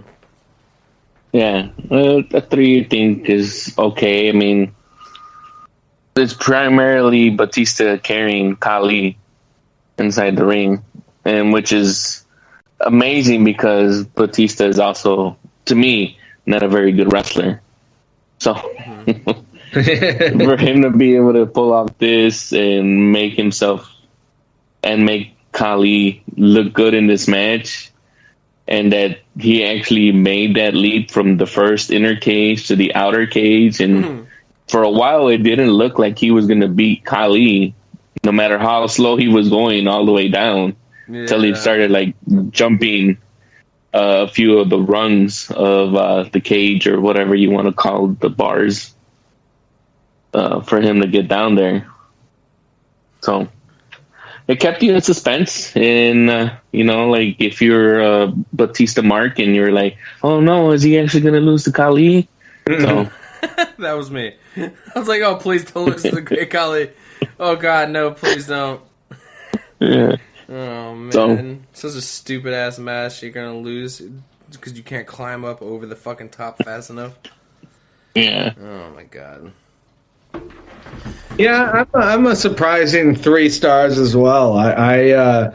When you said No Mercy 2007, and I looked at the card and I saw Pujambi prison match, and I said, oh, this is going to be fucking awful.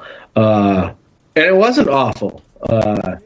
Which, much to my surprise, very surprised. And then I'm at 3 stars with this. It wasn't. It was an easy watch. It wasn't. I thought it was going to be fucking horrible, and it really wasn't. And especially on this card when there's stuff that's way worse. Yeah. This is the second best match on this card. Yeah, that's now that I'm thinking about it. And when you brought up how how shitty he thought this pay-per-view was going to be, I thought he meant because of the card as a whole, because I seen from beginning to end, and I don't think I remember I remember Triple H fighting Umaga, but I don't remember him. I don't remember the first match with Randy when I got the first one, like when I watched it live, right, in 2007. So, it was a nice refresher and reminder, like, oh, okay, this is what actually happened. Mm-hmm. But when you look at it again and you're trying to remember things, you're like, man, this card was really shitty. And it's a shame because there was such a great roster at the time, and it's just like, I don't know what the fuck they were smoking. I wish they'd give me some. Mm-hmm. All right, guys, we're gonna move on here to the main event. The main event was Randy Orton against Triple H, who was the current champion for the evening, in a last man standing match that went on for 20 minutes and 26 seconds. Early on in the match, it seemed like Orton was doing a lot of the damage, a lot of backdrops and stuff to Triple H on the outside of the ring. The match really didn't pick up until we got the table spot. We got the first table spot where Orton was attempting to RKO Triple H, and Hunter pushed him off, and Orton goes through another table, goes right through it. Then we get a couple spots with some steel steps, an RKO onto the chair. We did get a lot of blood from Triple H. What I would say definitely may have been some bleeding. The one steel step spot I really enjoyed was when Triple H put Orton's head between the steps and hit it with the chair. Just the sound it made was just fucking cool. I'm sure if you were there in person, like, just the sound echoing would have been fucking like cringeworthy. Yeah, they did a lot of brutal beating. There's surprisingly no sledgehammer was involved. I was kind of surprised. No sledgehammer at all. Just tables, chairs, very basic stuff, and steps. They kept it very grounded, like near around the ring. They didn't go up the ramp too far. They didn't go backstage. They didn't go into the crowd. So they kind of just stayed around the ring, and it ended with an RKO through a table, and Triple H unfortunately just couldn't get up. But they played out the story pretty well throughout the night, that Triple H has been tired. He's been through 2 other matches. Orton has had time to rest, and Vince just constantly trying to screw Triple H over all night. That he's indicating his rematch clause, and down the road, a couple of years later, there was a time where they were like, we're not going to do any more rematches, no more rematches, and that died too. Just like everybody's going to stay on their own rosters, and that died too, because it seems like nowadays there's tons of rematches, and the rosters don't really matter anymore. But I really enjoyed a lot of the massive chair shots and steel steps to the head. Yeah. So I give this one 4 stars. This was honestly probably the best match of the night. I think it's the continued violence that was through it. It was a good way to wrap up the pay-per-view because, all the way, it was pretty much a disappointing pay-per-view all the way up until maybe the Punjabi prison match. But we're talking, towards the end of the night, I thinking as a fan back then, at this point in time, we were buying this pay-per-view for $45-$60, So back then, when I or me and a bunch of friends would chip in money for a pay-per-view like this, and these are the kind of matches you would see all night, you'd be like, this is shit. I can't believe this is what we got. But this, I guess, was to send everybody home happy, and it kind of worked. I really enjoyed this match. Andrew, what did you think of this match? Well, did we really need a recap before. I mean, we all if we've paid $45, we're watching the whole thing. It feels like Raw again. Mm-hmm. And we get a nice little promo from Trips before the match that I thought was pretty good. But, last man standing matches are tough to pull off. And oftentimes, they can almost be a little boring because of all the constant stopping to count, And there was a lot of counting this pay-per-view, by the way. And it kind of makes it hard to establish a flow. And it's why so often these matches become so reliant on like collapsing rigging backstage, or say a tractor lifting the ring up, or and this match didn't have any of that and really didn't need it, and that's why these matches tend to work better with guys that aren't completely reliant on power move. These guys just didn't need the special effects, or whatever, for lack of a better word, and it just didn't need it, And I thought JR was great in this match. Some of his, really great work, rather. He wasn't overdoing it like he tends to often do, and he wasn't prattling on about nonsense like he does these days. JR, I mean, if you listen to the last few seconds of the pay-per-view, he is just screaming at the end. If you just listen to the last 10 seconds of him in that pay-per-view, he's just screaming, which I thought was classic JR. Just, oh my God! It's Jesus, this guy's gonna have a heart attack. Somebody please put a wallet in his mouth. I mean, I thought they told a great story. I thought they made the last man standing gimmick work pretty well. Mm-hmm. It was definitely the best match of the night, which is always nice to see out of the main event, because you don't always get the best match of the night out of the main event. It's 4 stars. This was the best work of the night. I know that the whole show was based around the WWE Championship. And trying to screw Triple H, and I mean and what ended up happening, I suppose. I think I said it earlier, but I feel like the original plan was for Randy Orton to go over Cena in the Last Man Standing match. Probably would have looked similar to this, but yeah, this is 4 stars. This is the match of the night by far. Cool, Carlos. What did you think?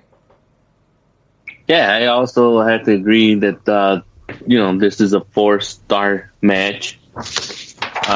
So they did a great job in doing the, I guess, psychological storytelling of the match, where Randy's focusing on tiring down Triple H more so he can't stand up by doing all of those moves that would affect his lower limbs so he can't get up,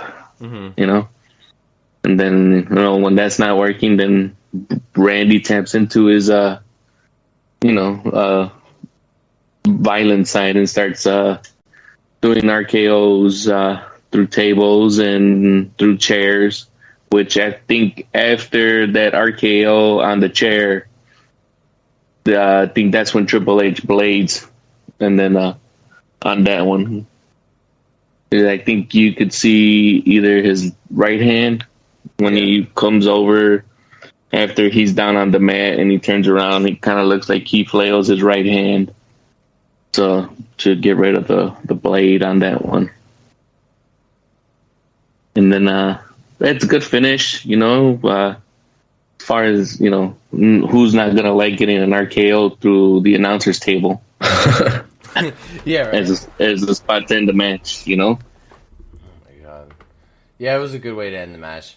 And that feud. I mean, obviously these guys lock up again down the road a couple more times, but just for Triple H to put him over, especially after taking his last title from him after such a short run, So yeah, I guess this might be the best match these two have, and they have a bunch. Yeah, they do have a bunch.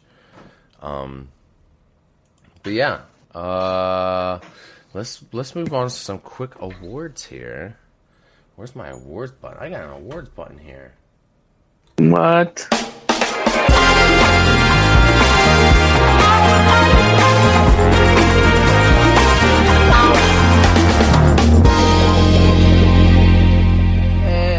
fucking awards.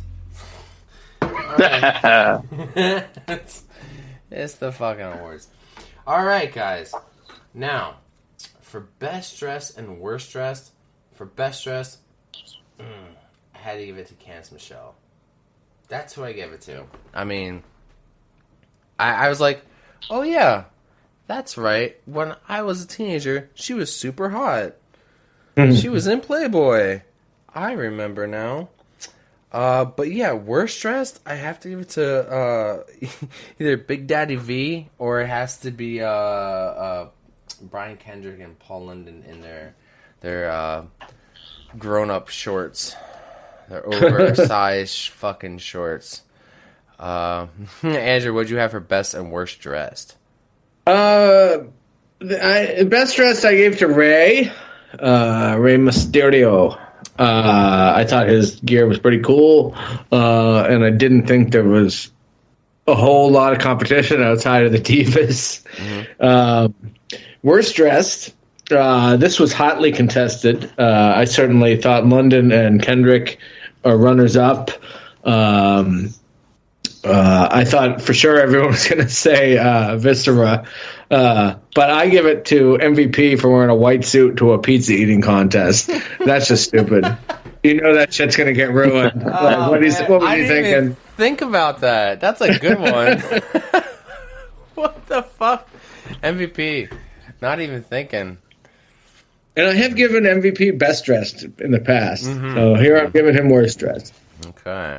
Carlos, what you got for best and worst dressed?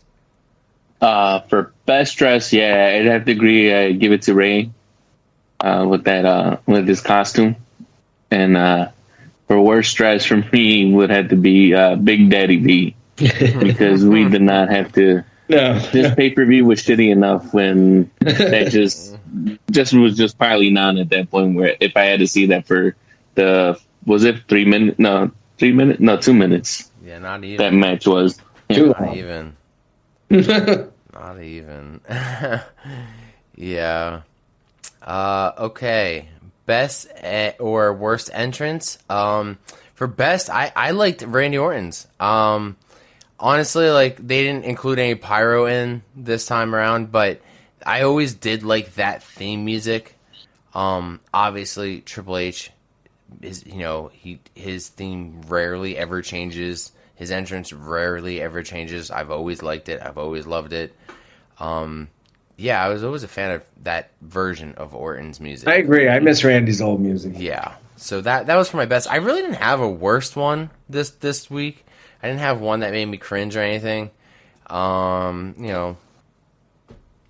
So that's what I have for best and no worst. What did you have, Andrew? Best entrance. I'm kind of the exact opposite of you. I didn't see a whole lot of great entrances, but I did love Mr. Kennedy's gimmick with the microphone coming down from the rafters. So I'm going to go with that. Worst entrance, I'm going to give to Candice Michelle because that theme song fucking sucks balls. Oh man, that's true. Their theme music did pretty much suck. The drizzling shit, as they say. Yes. Carlos, what you got? For the best entrance, I'd have to give it to Triple H because it's an entrance that hasn't changed since he became the game. It's been like that for the past 15 years. Yep. So why change something that's, to me, perfection as far as that's concerned? And the worst one, I still had to give to Big Daddy V because I still had to watch him walk on the ramp to get into the ring. Look at that flubber fly. Yeah. All right, so best spot and the botch moment. Now, I have for best, I did enjoy the low blow to Orton, and then his head fell between the steel steps, and then Triple H took the steel chair and hit it between the steps. Now, I just thought that was cool. But botch moment? I mean, come on. Just watch anything Jeff Hardy did during his match. Like, he there was a couple of botches in that match in general. But, you want to count it as, worst move as well. Like, whatever the fuck Big Daddy V was doing on top of CM Punk. Whatever the fuck that was, that is definitely not a move, and that is definitely going in my botch. So, what'd you have, Andrew? I figured everyone's going to pick on Jeff Hardy, so but from that same match, I can't remember if it was Kendrick or London, but jumped out of the ring and nobody was there. What's that? He dove out of the ring and nobody was there. No. Kennedy has one of them in the corner. I don't remember. And the ref goes to get him out, and Kennedy trips over nothing. And it wasn't a big spot or anything. Just I just had that because Kennedy falling over nothing I thought was funny. It may have even been on purpose. It might not have even been a botch. I don't know. What was the other one? We're looking for best spot, right? Best or worst, or best. Yeah, spot. Best spot and worst botch. Yeah. What's your best? I thought the best spot was Orton's head and the steps and the chair shot. I thought that was pretty cool. Nice. What you got, Carlos? Yeah, the best spot is, I'm agreeing with you. That was perfectly orchestrated, spots all together. Getting all that to work out without anyone. It didn't look like anyone got hurt or anything like that, like for real. So to have all that work out and everyone's able to go home and have a few beers or whatever they like to do afterwards, that's always a great night. As far as the botch, I'm torn because I do want to give it to Jeff Hardy because I know that's when he was giving that. He loved doing that one spot where he runs around the railing of the barricade, and he either did like the whisper in the wind kick or whatever you want to call that, or something different. And he tried to do that with Lance Cade, and Lance Cade just brushed it off and went in the ring. But I think Andrew brought it up where it was either Lance Cade or Murdoch that was on the apron, and I believe it was London decided to run towards him, and it looked like they were gonna pull the rope down, and it didn't happen, and he just went over before Murdoch or Lance Cade fell over the apron. So the whole fucking match is all over the place. We're all going back to this one match. It's like that match was all over the place. Yeah. Oh my gosh. Okay, so the no-fly moment. Honestly, the only no-fly moment that I would have seen maybe have been some of the stuff that was included in the last man standing match. Maybe some certain chair shots. But other than that, I really didn't see too much that would fly today. Even with the divas during the pizza eating contest, they didn't do anything risque. Yeah, and momentum changing moment. We kind of did see it with John Cena having to give up the title, giving it to Orton. And we do see after this, I think Orton's next big feud is with Jericho. I think that's where he goes after this. So that's what I had for momentum that I noticed, that the feuds that go on after this. Andrew, do you have any no-fly moments or momentum changing? Since we saw Triple H so many times tonight, my no-fly moment is Triple H's use of single-use plastic water bottles. Yes. In this day and age, we just don't do that anymore. He would come down with a igloo jug or whatever, and maybe drink out of that, and then spit his water. Not a single use plastic bottle. We don't do that anymore. Not when Lake Mead is about to dry up and they keep finding dead bodies every week in there. Oh yeah. Momentum changing, I would say, is this is kind of the start of the Glamazon. We said it was Beth Phoenix's first title win. Right. I think we could probably say she's one of the best female wrestlers of all time. So this is kind of the start of that. And so that would be my momentum changer moment. Okay. Carlos, what you got? Any no-fly moments or momentum changer moments you noticed? Well, I mean, Andrew did just steal my answer. Son of a bitch. To anyone that thinks that we talk about this before or anything like that, we don't share notes. So I do want to point that out because I didn't know it was the first one. I just looked it up today, but it was a very unceremonious pop to her reign because it was a very quick match. 4 minutes, not as quick as the CM Punk one, but as soon as they count three, like there was no cheer. It's just like silent for like 30 seconds. The crowd couldn't give less of a fuck about that match. So, I mean, I think that's probably what motivated her to go out there and do that promo with the King, where she just tells the King, "Here, give me the mic. I have something to say." So, I mean, that's good for her because, she saw that she got no reaction and she obviously knew that she needed a reaction and she needed to make a statement.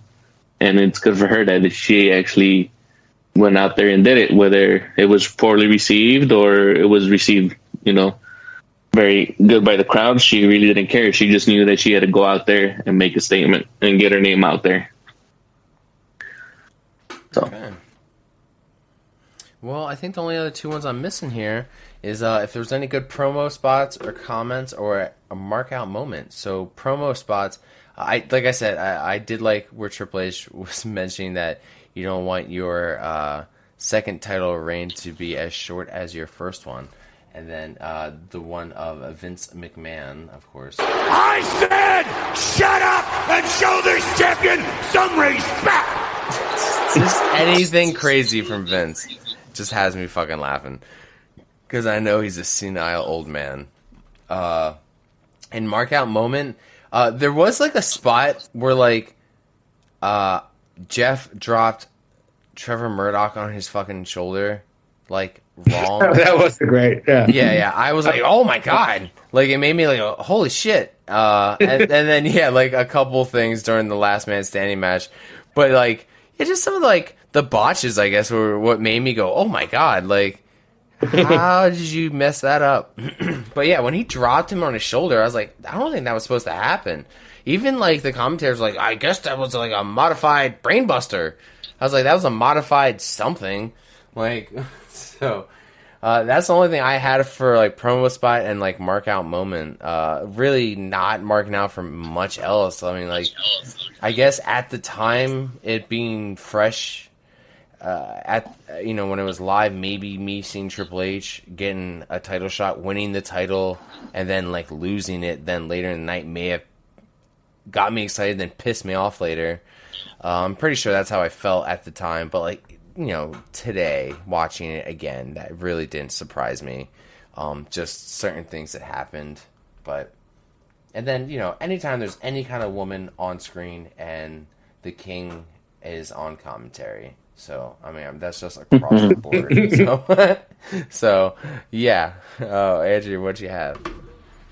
For promo, I mentioned it earlier, but I loved MVP's promo before or during the pizza eating contest. As garbage that segment was, I thought he had some great heel work with like the pizza makes you fat, and Maria was like, I'm from Chicago. Do I look fat? And he's like, no, but pizza doesn't make you intelligent either, or whatever. I thought that was pretty good.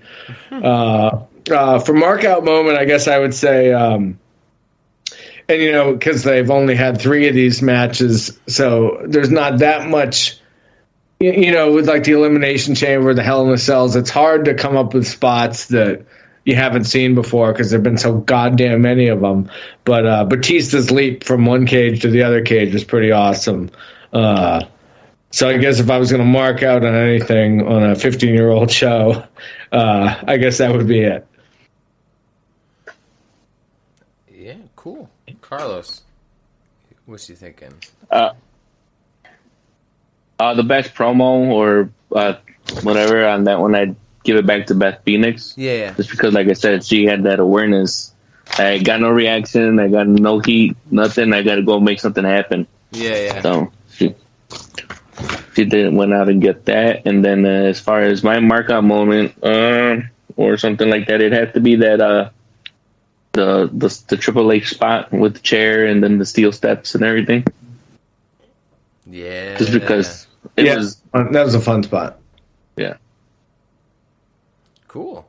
Well, that pretty much wraps up this pay-per-view. But I would like to maybe talk about some news, some rumors. The next pay-per-view that is on our list here, we might do predictions next week or something, will be Clash at the Castle. And I think that's in like 3 weeks. That fucking thing is all over the place. So I don't even know what the full fucking card is. I mean, supposedly somebody's injured, supposedly not. I have no idea. 3 guys are holding all the titles in the company hostage, so yeah. But the next Ruthless Aggression pay-per-view we will be reviewing will be WrestleMania 20. Ooh. Yeah, we will be doing a WrestleMania. I know. So I'm pretty excited about that. Yeah. So let's get into news.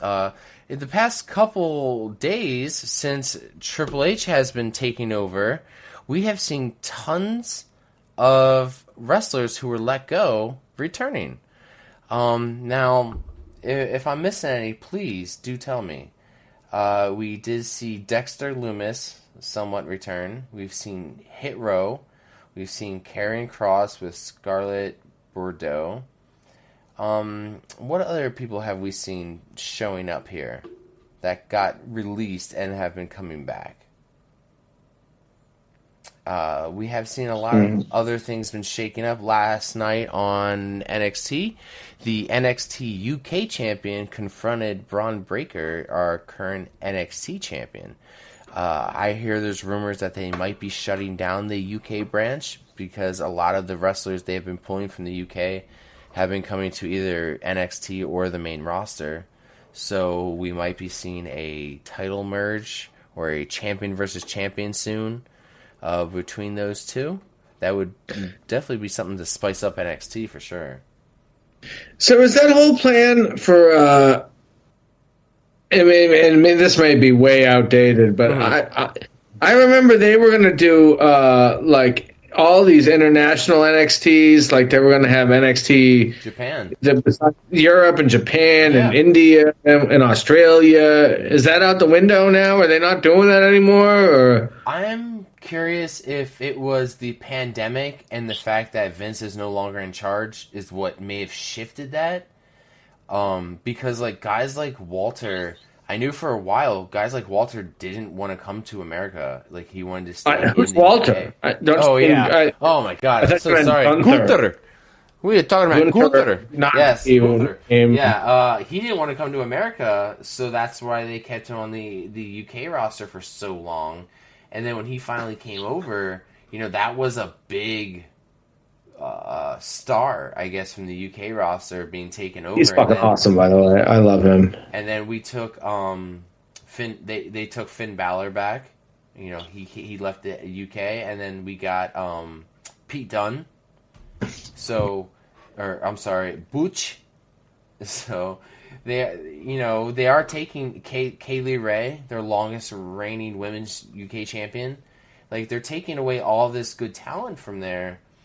And yeah, eventually they do have to come up to the main roster, but they didn't really build up many new stars over there. I mean, I can't name like 3 NXT UK stars. Can you guys? Who's your favorite NXT UK star? What's your favorite match? He's the guy with the hair, and he wears the tights. I like that guy. Oh man, pretty cool with the British accent. That one. Yeah, I haven't watched any NXT UK, so yeah, I haven't either. Yeah, I don't think they're. That's probably one of the reasons too. Is like why they need to get rid of something like this because are we the market for that, or I thought the UK was the market for that. I thought so too, but like I said, maybe the pandemic is what slowed it down, and taking too much away from that roster really left it kind of empty and bare. I thought they were really going to be doing something when they put Finn Balor over there. I was like, oh, okay, so are we going to put other other main roster guys to like an NXT roster, possibly regular NXT or UK? Like, I never had an issue with that. I never thought it was a downgrade. I always thought it was elevating the show somehow. I wonder how much international politics plays into that. Because an Irish guy on a UK show is just asking for trouble. Because Ireland is not the UK, pretty fervently not the UK. And I don't know if the audiences maybe see this Irish guy on a UK show and are like, well, he's not from the UK, he's not UK. We don't want to watch this Irish guy associated with the UK, because that's, I don't know if you know, kind of a volatile situation. It has been for a long time. I'm just asking. I honestly don't know. Yeah, I'm not quite sure myself. What else did I want to bring up? I guess Becky Lynch is out on injury for a while. Mm-hmm. The next saw her on that WrestleMania. Yeah.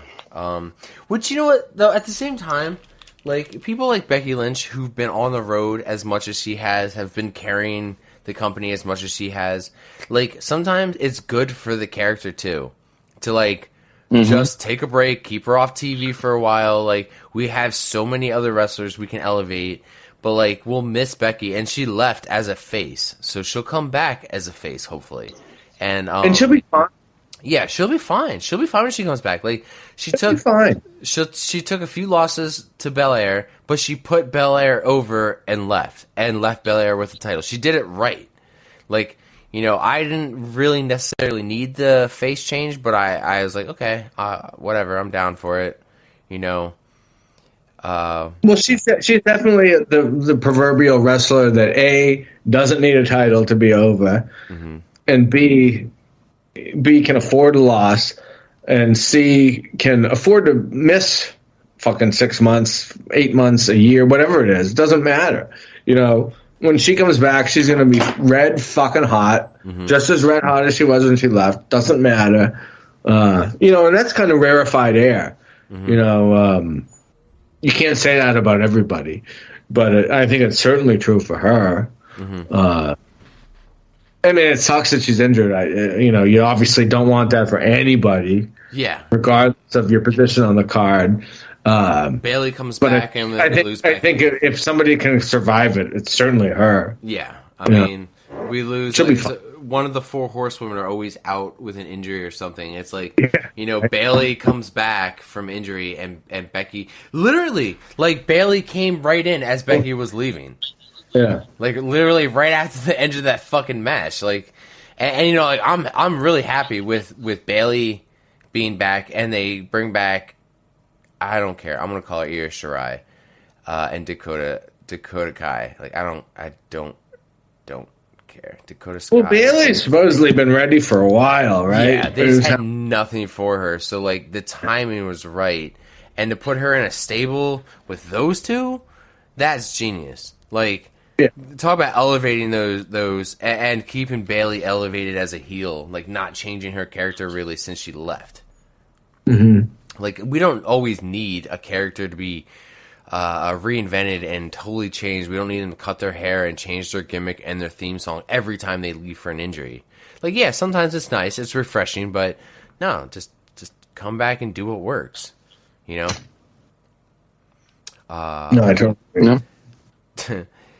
Also, I saw that Brandy Rhodes was seen at the Performance Center the other day. What are your guys' thoughts on the possibility of Brandy Rhodes signing a contract and being a part of whatever the fuck Cody Rhodes is doing? or do you think she should stay away? I don't have a problem with it, but at the same time, she's not a all-time great wrestler or anything like that. If I never saw her wrestle again, that would be fine. Yeah. If she was a valet and maybe got with the capability of getting physically involved, that would be fine. If they did another, and I kind of hope they do, because I thought it was great. The mixed tag tournament, whatever. I think her and Cody would be a fine mixed tag option.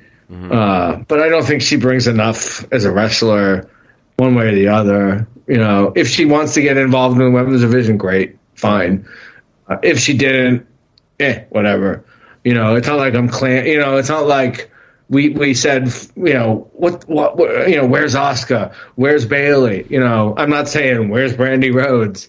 Yeah, that ain't that. She's serviceable. She's fine. Whatever. Because Cody Rhodes doesn't really need a mouthpiece.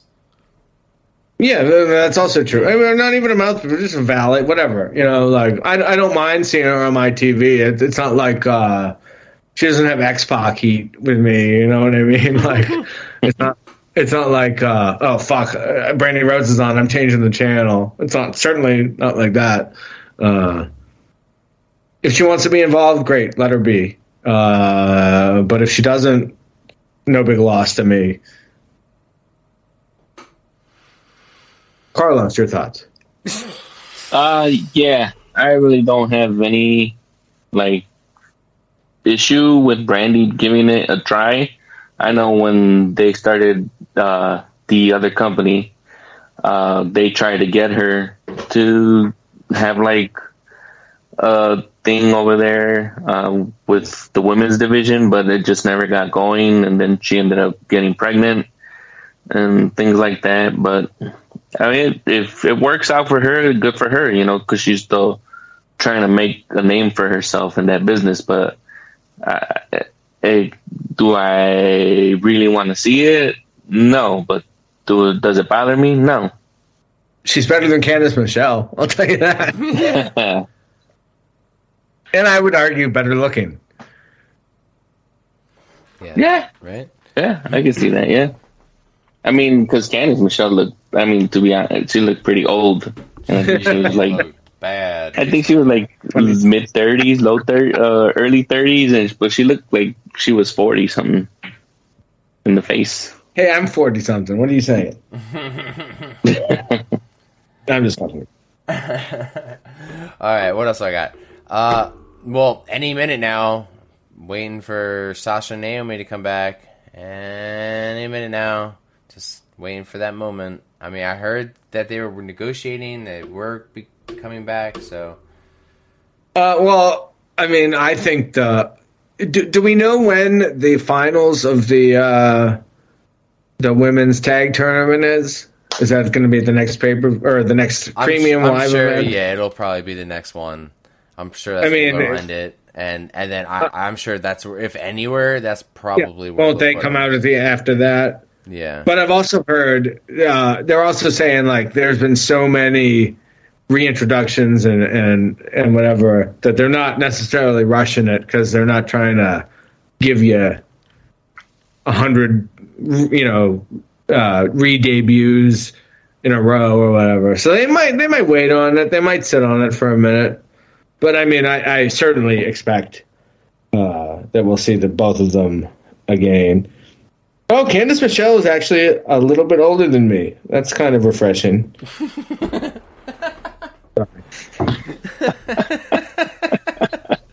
I'm sorry, I just looked it up. That is refreshing, okay. Right? I remember watching Albert Pujols a couple years ago, and I'm like, man, this guy's been around forever. He must be 100 years old. And I looked, and I'm like, oh, I'm older than him. Anyway, yeah, I mean, I fully expect both of them back sooner rather than later. I think that would be the logical time to see them. Right. But I don't think WWE is in any rush, nor should they be. Right. Because whatever, and especially because we're getting so many, people coming back. that it's going to start to lose its luster a little bit if every week somebody's coming back. Yeah, you know what I mean? It's like we're not debuting. Kind of got to give it a break a little bit at some point. AEW did it for a while, debuting WWE wrestlers, but a lot of the good people that we want back are tied up in contracts. And I'm sure there's people who are tied up in contracts that regret the decisions they made, maybe. And now that Triple H is in charge, like the Undisputed Elite, perhaps. Yeah. Oh my God, they would probably love to be there now.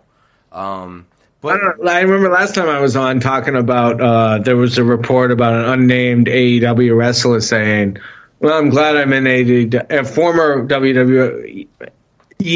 Yeah. God, it's still, even 20 years later, it's still hard to say E. WWE wrestler that's now in AEW saying, God, if I wish things were a little different and I hadn't jumped, because I would love to be in a Triple H led WWE. Not that I don't love AEW, and I assume it was either one of those three. Cool, baby. Yeah. Right. You got to think all three of them were like, fuck, man. Yeah, right? Because they were all Triple H guys, right? Yeah. I mean, a lot of these guys were. But there's certain guys that we know contracts in AEW that are coming up soon that we think that could maybe come back. Like, do you guys think Rusev might ever come back? Guys like him? Yeah, I think he's a rare example of a guy that actually was better in WWE. I mean, he got a fucking tank. Yeah, you know what I mean? It's John Cena at WrestleMania. Damn. And they messed that up, but yeah. They, talk about a guy who got pushed. Yeah, I mean, he'd certainly be a guy. Yeah, there's a couple guys. I really think that Jericho will come back and really end his career there. I don't think he's going to end his wrestling career in AEW. So I feel like he'll have one more run. I don't really know. Johnny Gargano is still out there as a free agent, right? Yeah, come on. Yeah. Put DIY back together. I think and I know you've been calling for it for a while, Wayne, as Bray Wyatt. I think we're going to see him sooner rather than later back in the E. Yeah, I really would like to see him back. Whether or not he's the Fiend, I'm not sure. I want to see him back wrestling in the company. Like, I have this feeling he's going to be part of Judgment Day. I don't know. They really need to do something with that group, because that group they need another member. They need a real legit leader, because they had one and they got rid of him and they still use his entrance music. So I really think the next pay-per-view they should put his entrance music on the line, because that's really Edge's music. Yeah, that would be a fun gimmick, right? and something we've never seen, as far as I know, is a wrestling match with a gimmick, or rather a entrance music on the line. I think that's kind of fun. That would be a fun twist. Yeah, there you go. What do you think about Dominic Mysterio possibly turning on his father and joining the Judgment Day? I could see that happening. You know what? If he's going to do it, they just need to do it now and get it over with. And give us, if we're going to get a Rey versus Dominic match, just do it now, because how much? And hopefully it's career on the line and Dominic loses, because God damn it, if I never see that kid on my TV again, it'll be too soon. Could you imagine? He's had he's been around for 3-4 years, yeah, and he has not improved a fucking lick. And God, I really don't care for Dominic Mysterio at all. I don't either. I think he'd be better if they just embraced the Eddie Guerrero's son storyline. Yeah. And just have him go the full heel type of thing. He's taller than Rey, obviously. He's growing the mullet. Yeah, he's got the Eddie Guerrero mullet. I mean, it's got to happen. There's got to be a reason why Rey has been wearing the "I'm Your Papi" T-shirt. Yeah, right. That was an Eddie T-shirt. They should come out with a new one that says "He was my papi." Yeah.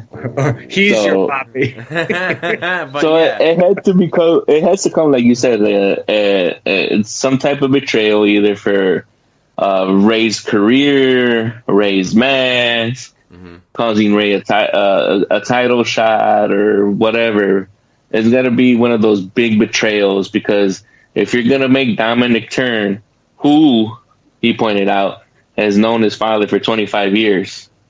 As opposed to Edge, who's only known him for 20 years. Yeah, I like that part. It was the other week on Raw. I've known Edge for 20 years. Yeah, well, you've known me for 25. Like, 5 more years. Oh, man. That shit was funny. So, it has to have more of finality to it, or more of a greater impact than just, like, like if they have a match with Judgment Day and like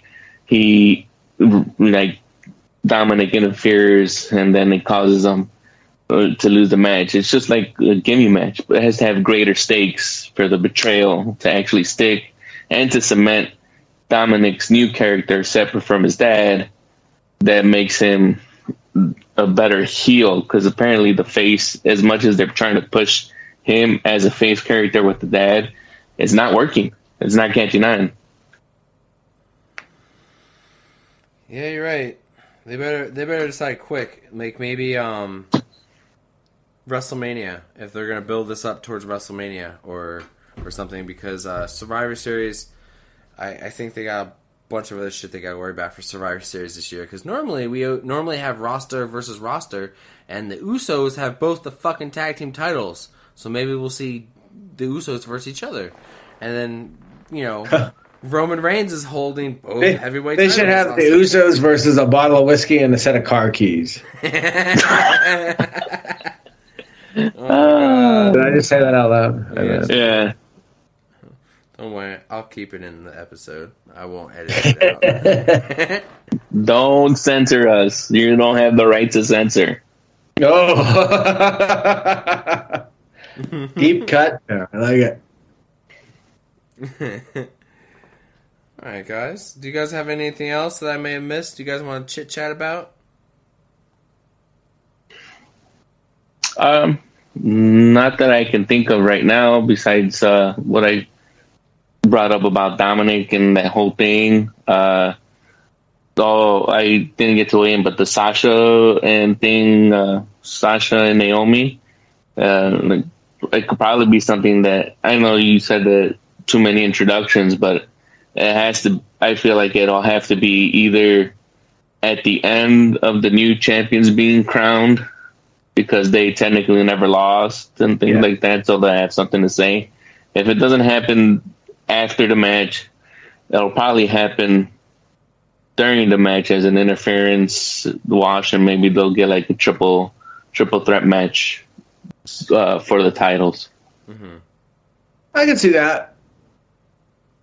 Or I could see them just totally splitting them up and introducing them individually wherever they feel like they slot in. Who knows? But I expect both of them back for sure. Yeah. I expect Bray Wyatt back for sure. Feel like you bring that up. Yeah, I was thinking. I feel like Bray's been kind of like in a funk ever since. The name escapes me. But the guy that was in AEW that died. Huber. Yeah, Brody Lee. They were really close, and that's pretty much like the main focus on why he's taking time off. Mm-hmm. But I know this is mainly an E-type program, but they have an AEW, the Dark Order, and he was the leader of the Dark Order. Mm-hmm. So what if they had just plug in Bray Wyatt to come in and give the Dark Order more of a darker push? Not a bad idea. Sure, but it's been gone for almost a year now. I feel like that would have happened by now, Yeah. And I believe Mike Rotunda, a.k.a. IRS, a.k.a. Bray Wyatt and Bo Dallas's father, recently gave an interview where he said that neither of his sons were done with pro wrestling. So I don't know who's signing Bo Dallas. Yeah, I don't know what the hell to think about Bo Dallas, but that's me to expect that we'll see Bray Wyatt again, and if we haven't seen him elsewhere, he's going to be back in the WWE. Bo Dallas should just continue living on his farm, selling houses, and then enjoy having Liv come home to him. Yeah, but as long as he continues to leave, that's all that really matters. Oh, this fucking guy. That is our cue. We're getting to go home. Yeah. It's great having you guys on this episode. Yeah, thanks for having me. Yeah, dude. Carlos, do you want to plug anything?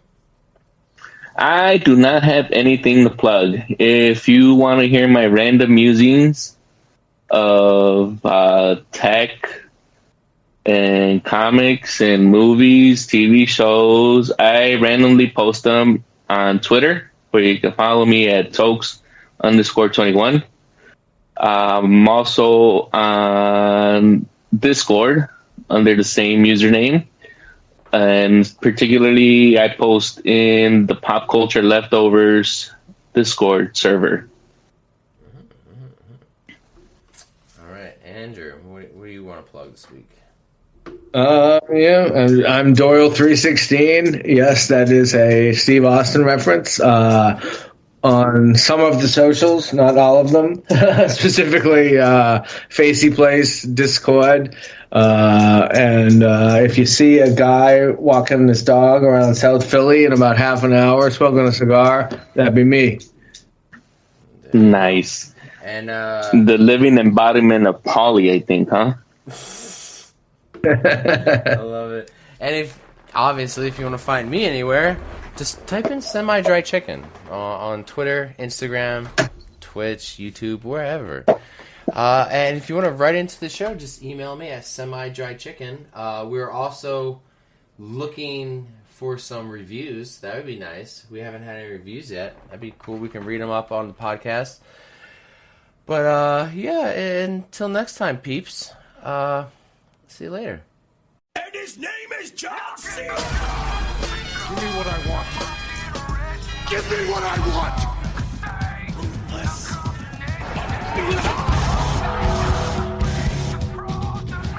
Oh, it's true.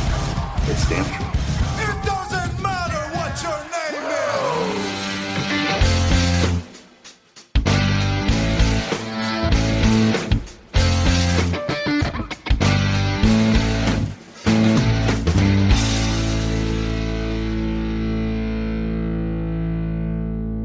Oh yeah? Well, screw you guys. I'm going home. Bye. Have a great time. I said, the kid sounds good. He's just like, thanks. Oh, man. The kid did. I didn't even listen to it. I wish I would meet M. Night Shyamalan. I have, like, a perfect twist for I wanted to be like, hey, that movie with the people on the beach, that movie really sucked ass. I have a good twist for him. Do you ever see the movie Like Mike in the 90s? So it's kind of like it's kind of like that, but when he gets the shoes, they say Michael Jordan, right? Well, in this one, he gets the shoes, and they don't stand for Michael Jordan; they stand for Michael Jackson. And every time he puts them on, he gets molested. Oh well, that took a turn. That's a good twist.